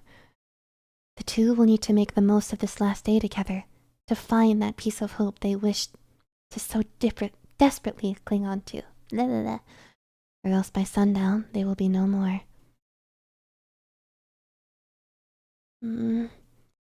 I lay on the ground in a rather comfortable position next to my tomb. Lux is sitting next to me, just now noticing me waking up. I must have fallen asleep while researching last night. Researching for... I quickly sit upright in a panic. Oh gosh, how long was I out for? Relax, you needed it. The sun just rose. We still have some time. Okay. Did anything happen while I was asleep? No, didn't miss much. How about you? Did you find anything last night that could help us? Let's see... I found some notes on spells that grant you the ability to fly, but they're a bit risky to perform. But currently, they're our best shot at getting out of here together. What about healing magic? Unfortunately, those won't work with how we're currently casting magic. Remember the day the beasts attacked us and you accidentally scratched me? We tried using healing magic that day and it wouldn't work. Healing magic is quite fickle after all. I see. Then, do you need any help with that flying magic? Yes, please. If you don't mind, could you help me outside? Lux shoots me a smirk at the thought of Princess carrying me once again. Sure. Sure enough, Lux carries me out of the den to the clearing in front. At my request, Lux lays me down in the snow. Okay. Now, hold my hand, Lux. When you're ready, of course. Gladly. Lux places her hand in mine and we give each other a tight squeeze. Now, concentrating on the flight spell I read through last night, I imagine myself lifted off the ground, no longer bound by gravity. Soaring through the skies. Slowly, I feel myself lifting off the ground. Is it working? I think? Just before I can finish my sentence, I land face first in the snow. So...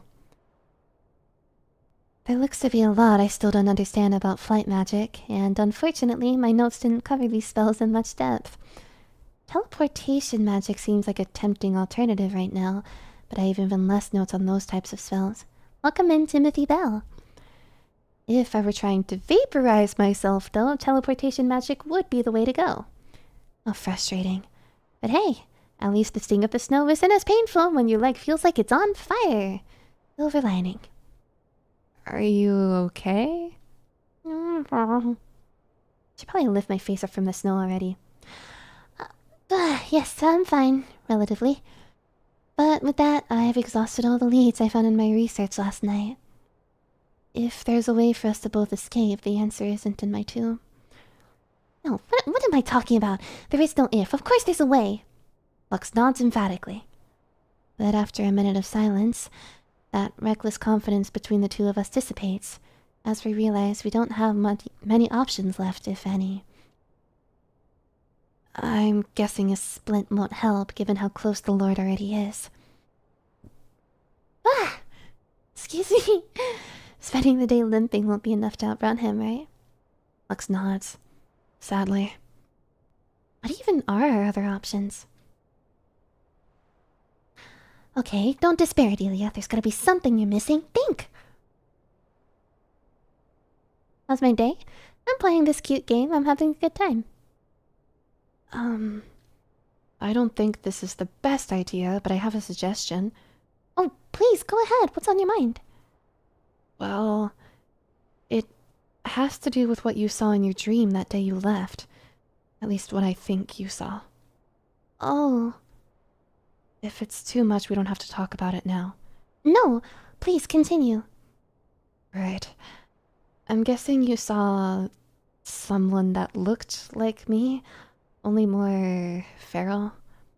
They might have even killed some people. Yes, that's what I saw. Figured. That was my sister. She lost herself trying to protect me. Lost herself?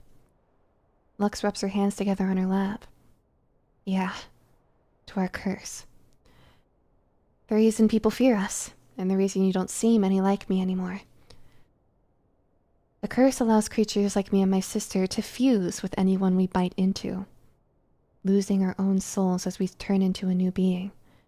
As you saw, it's not a pleasant thing. Yes. But if we fused, your leg wouldn't be a problem. Together, our new body would be able to escape him. I don't know how good of an ending that would be for either of us, but it might be better than dying. Might. I see. Sorry, that's probably a dumb suggestion. No, it was helpful. It's a new lead we can follow. I just have some questions I wanted to ask to better understand this curse. Maybe we can use the curse to our advantage. Lux smiles, Seemingly happy she was able to help in some way. Sure, ask away. Okay. Not a lot of music here and it's kind of unsettling me. When you said we lose our souls and turn into a new being, sorry if this is a redundant question, but you're saying neither of us will be us anymore? We'll be someone else? Basically. From what I know, the souls get too mixed together to be able to tell apart. The new soul becomes a messy mix of all the previous souls that were fused.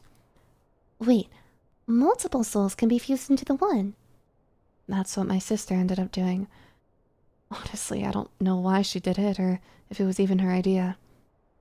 If I may pry a bit, did your sister hold a grudge against humanity? Yeah. Don't get the wrong idea, though. I don't have that same grudge after seeing what it did to my sister. Especially when people like you exist. Can't help but blush. But now isn't the time for that. Focus, Delia. Sorry for distracting. No, it's alright, but you brought up a good point. That you're a good person? Thanks again, but not that.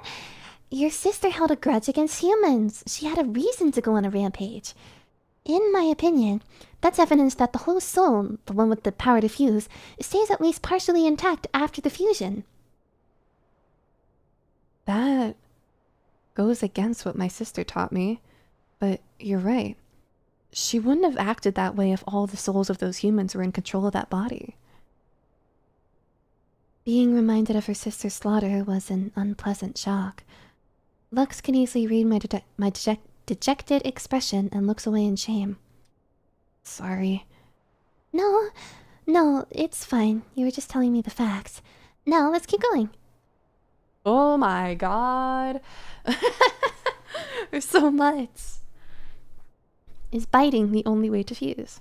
Hey. Welcome in. Don't think you've been here. Welcome in, Echo. Do you think there are other ways of fusing beyond biting into someone? Maybe. My sister said you needed to eat a part of someone in order for the fusion to work, but she would still make sure we never put any part of us in each other's mouths. I guess she was worried about us accidentally fusing. But she would have known I'd never eat a part of her. Maybe even touching someone with the inside of your mouth is enough to start a fusion. Or even ingesting a really small part of someone like hair or spit would be enough. We all see where this is going, right? Could be. It's not a bad hypothesis if I do say so myself, but it's risky to test out ourselves. We might accidentally trigger a fusion. Best to keep this information in my back pocket for now. We all know where this is going! Kiss! Kiss! Kiss! Where'd you come from? I still want to know where you came from. I mostly grew up north from here, in the mountains with my sister. Once we were being hunted, I ended up here. I've spent the last few years in this forest. Climbing a mountain sounds fun. I got pretty good at it when I was little. It was this rock wall my sister and I would race up for fun. Even though I was young, I would always beat her to the top. Aw, cool. And she wasn't just letting you in? She totally was. Sorry, didn't mean to melt your glory away. It's okay. I'll race you sometime. Once my leg heals. Yeah. Where'd your sister learn about the curse? Oh, I screenshotted something. Whoops. Do you know where your sister learned about the curse? Not really. Maybe from her parents? But I've never met them. She never told me what happened to them. Only that they raised her before I was born. Wow. I'm sorry to hear. It's no big deal. Can't miss what you never had.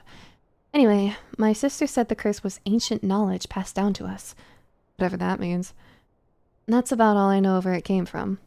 Honestly, if I didn't see what happened to my sister, I wouldn't even believe this ancient knowledge. I see. Knowledge passed down orally through generations is always prone to dubious claims and a general loss of detail, so we know that not everything your sister knew can be trusted. A little concerning, but at least your eyewitness account was able to verify some details of the curse. Yeah, what you said. Any other family friends? Did you grow up with anyone other than your sister? No, just the two of us. I've been alone ever since. I head into town in disguise every once in a while. It's a lot easier in the winter when I can bundle up. I've been using money I took from the villagers after my sister killed them. Crazy. It feels messed up, but it wasn't going to be used any other way. That sounds really rough. I'm sorry. I've got you now. It all feels farther away. I'm glad. Hearing Lux talk candidly about my presence isn't something I would have expected weeks ago. Though it's still down on the list of unexpected things that have happened on this trip. I mean, who knew I was traveling with a cat girl? In hindsight, it was obvious, wasn't it? Life dreams? Do you have any goals for the future? I've just been living. I don't think past the current day. I see. But it would be cool, I think, to have something to aim for. Like you and magic. Listening to you talk on and on about it is really cool. Aw, thanks. I appreciate it. Most everybody back home will get a headache by the time I'm done talking. Oh, I do too. But in a good way. Like in a my head is so full of magic I couldn't have another bite way. It's like a mental meal. Now I'm hungry. This all is so insightful. I really feel like I learned a lot about Lux. She looks like a furry battle line. She kind of does now that you mention it. God, Celeste was so good. That's not what I was supposed to be doing at all. We need to figure a way out of this, not spend all day fooling around. I want to have a lot more days to fool around with. Okay, I exclaim as I clap my hands together. Back to reading.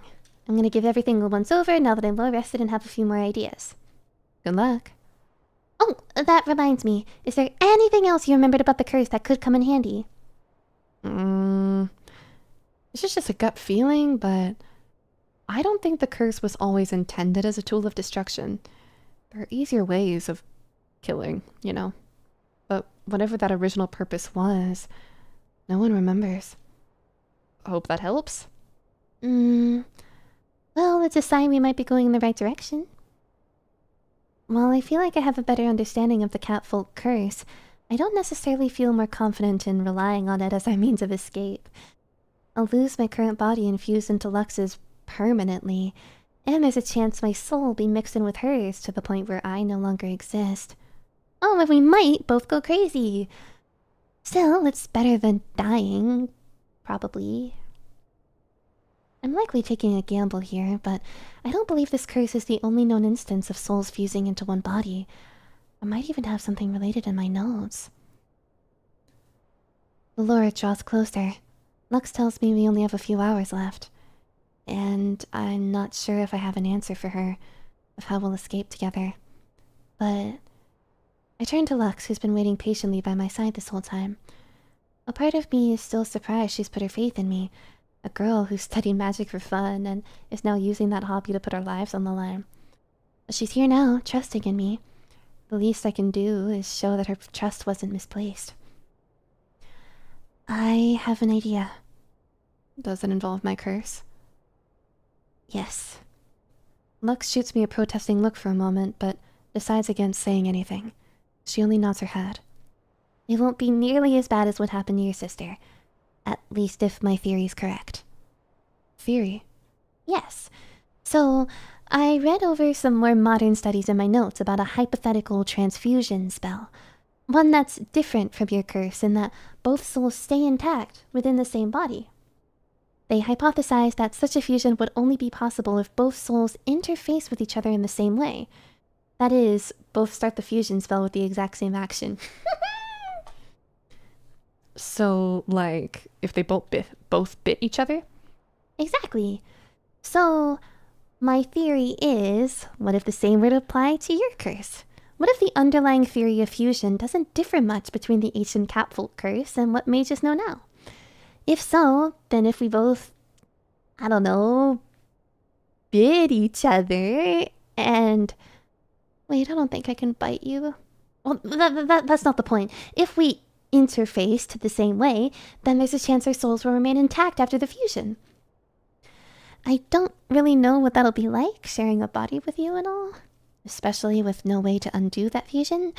But it's better than dying, right?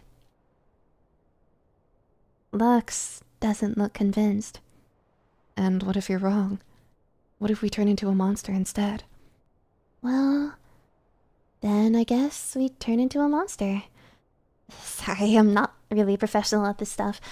I know I use a lot of big words when I get into it, but really, I'm just doing my best guesses with the crummy cards life has dealt me. What with not being a proper mage and all. Well, you're the magiest non-mage I've ever seen. I know you'll find the most likely path to us living, but our choices are either being bound to each other forever or dying together. Both scare me. But if you think there's a good chance, then I'll do whatever you need me to.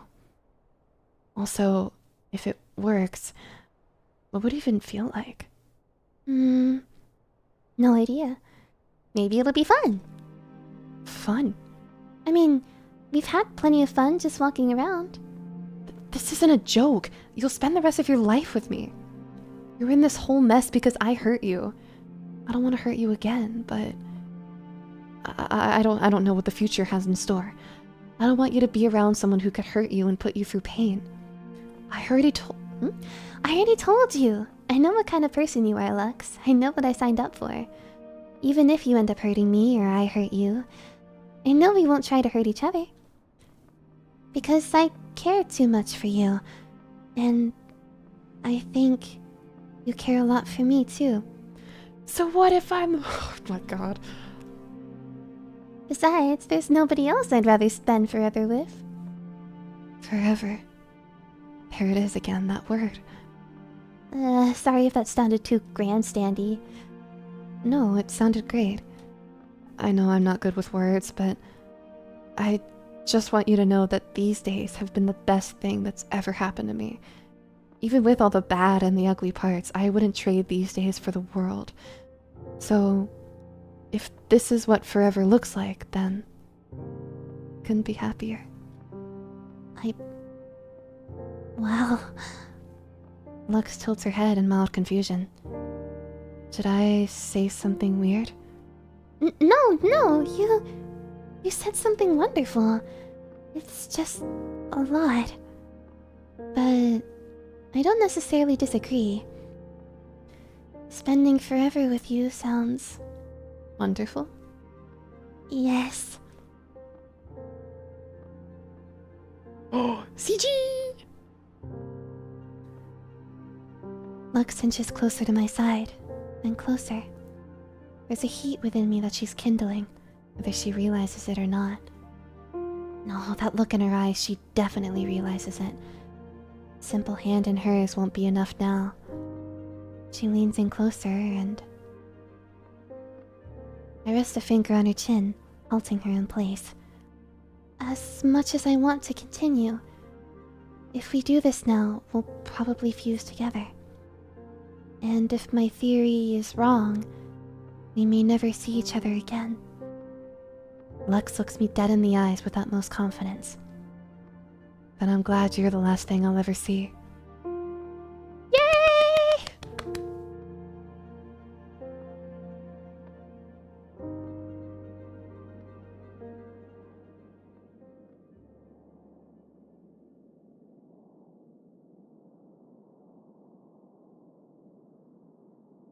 Through the snow marches a stranger, neither man nor beast. Down the path paved with sweet regrets and painful pleasures, she continues to tread. She does not waver from her course, though she does not know why. Even as her body and mind are gnawed at by the blistering wind, She does not dare question her soul. Not yet. She bears the weight of splintered thoughts, fragmented memories, and swirling emotions. A bittersweet cocktail of laughter, fear, anger, and warmth, all wrapped with a promise. The road to forever begins here. She marches, and marches, and marches more. Onward as the snow falls and wind blows overhead. The creature knows nothing, thinks nothing, feels nothing. And yet, she knows, thinks, and feels all at the same time. But as time builds up, the fragments slowly grow together, building and building and building, grasping at what was and what is. This is enough. You've outpaced him by at least 2 days. I should rest. I don't know how long I've been fleeing him. How long have I been alive? Who am I? These questions haven't mattered until now. My only goal had been to flee him. But now I'm alone with my thoughts. Yet they're not my own. I can feel a thin line drawn across the sands of my consciousness. A fragile separation, almost waiting to be covered over by a passing breeze. But a line was drawn somewhere between myself and... I can't remember. And still, the burden of that knowledge weighs down on me. The knowledge that this mind isn't my own. Hey, so does this make us deluxe? Delia? I yell out into the wind, not knowing what the name meant. Lux? Lux! Can you hear me? Delia! Yes! Yes! My name is Lux. Lux! You're here! You're actually here. My mind's tendrils begin grasping at these names. Slowly the fog fades. We did it! It worked! Right. Yeah, the fusion. Sorry, I'm trying to remember things. That's okay. I'm here for you. And I'll be here for you. Well...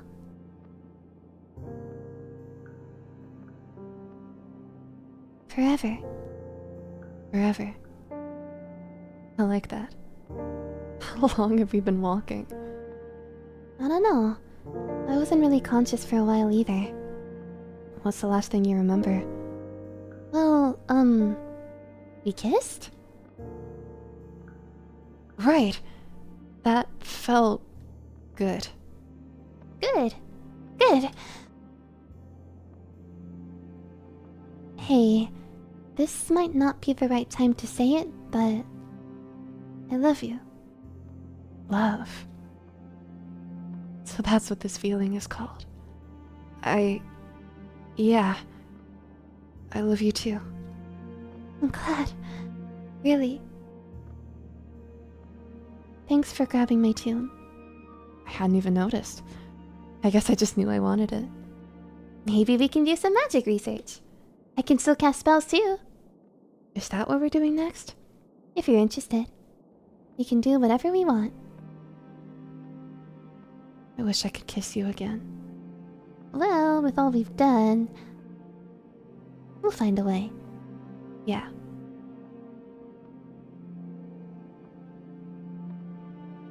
Oh man!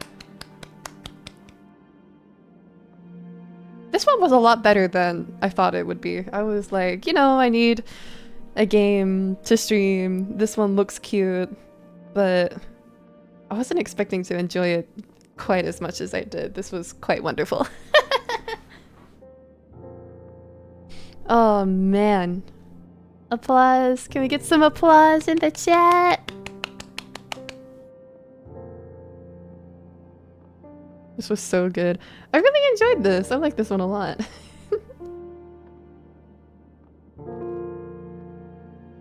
Oh yeah, so this game has an original soundtrack too. Good stuff. Thanks for playing. Thank you. GG.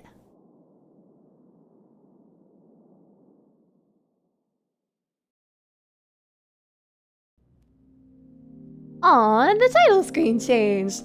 That's cute.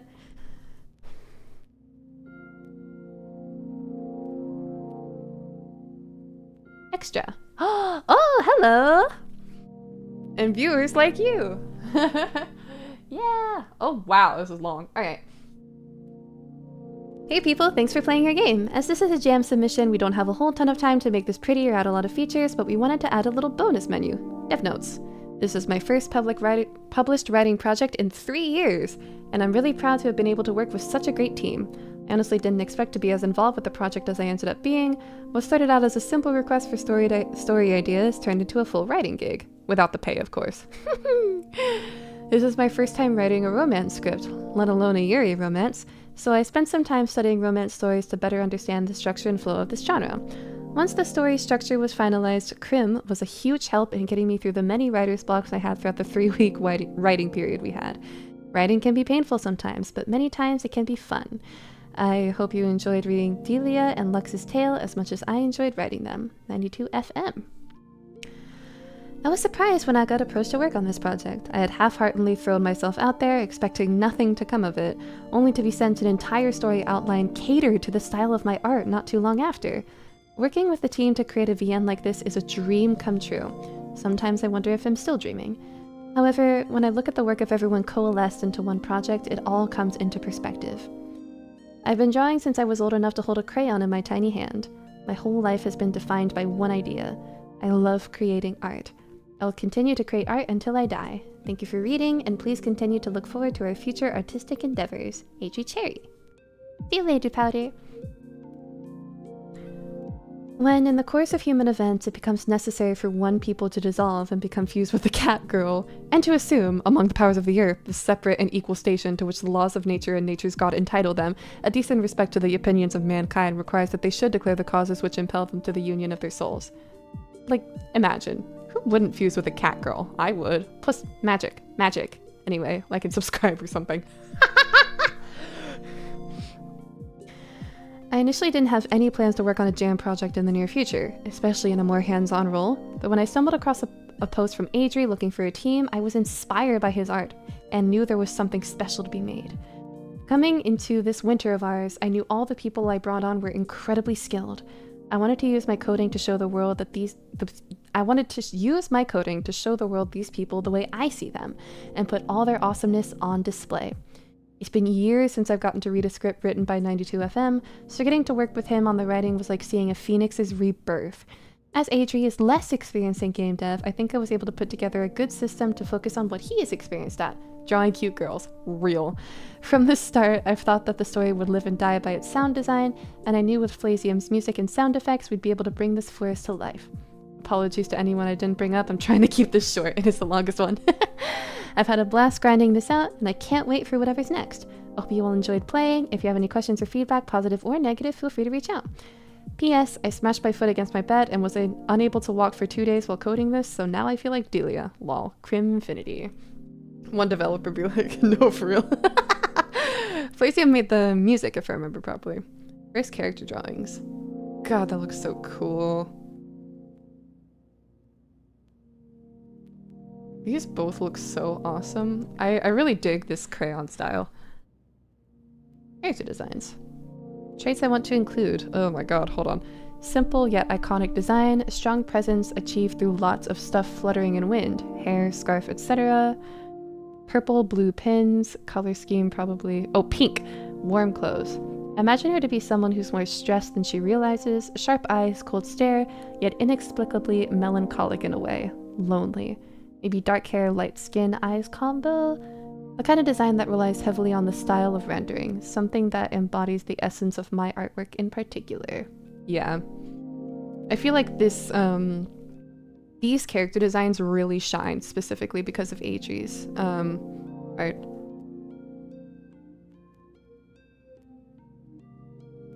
Notes. When I hear the name Delia, I think of a girl who looks as delicate as a flower, yet is actually quite strong.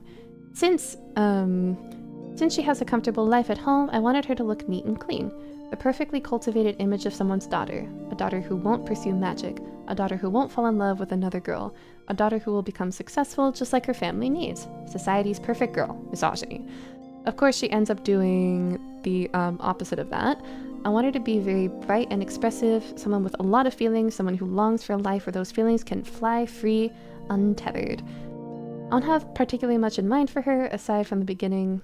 Beyond a vague vision, I'll just draw what I want and edit. Think of the vision of a girl with snow-white hair, contrasted by her skin and clothing. Someone who could just about melt into the forest if she wanted to, despite not being from there. Maybe this is where she belonged after all. Want her to have soft eyes with fluffy eyelashes and curly hair. Want her to be like warm, but not too warm. Almost like she doesn't own the right clothing for where she is, but tried her best with what she has. Bifurcated skirt. These are really interesting character notes. And it's really cool to see dev notes too, in general.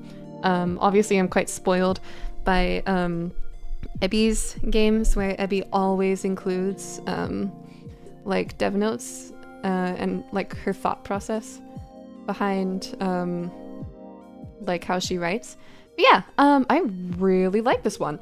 I was very nervous because like it only has like one comment under it right now, and usually I'm like a little apprehensive to play things that like nobody's played before.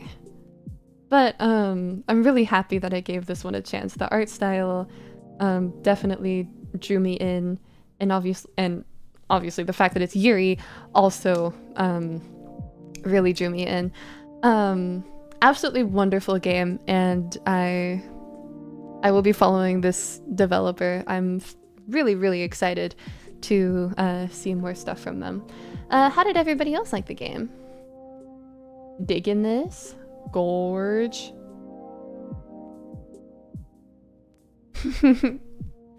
But since this is forgot that I turned off my mic here. Since we finished the game, I think we're gonna call it here. Thank you everybody so much for coming and joining me. Didn't get to see much because I'm still at work. Worry not, the VOD will be up. I had such a blast playing this and getting back into solo voice acting. And I'm glad that everybody else enjoyed it too. Thank you everybody so much for coming. I will see y'all again next time. And with that, good night.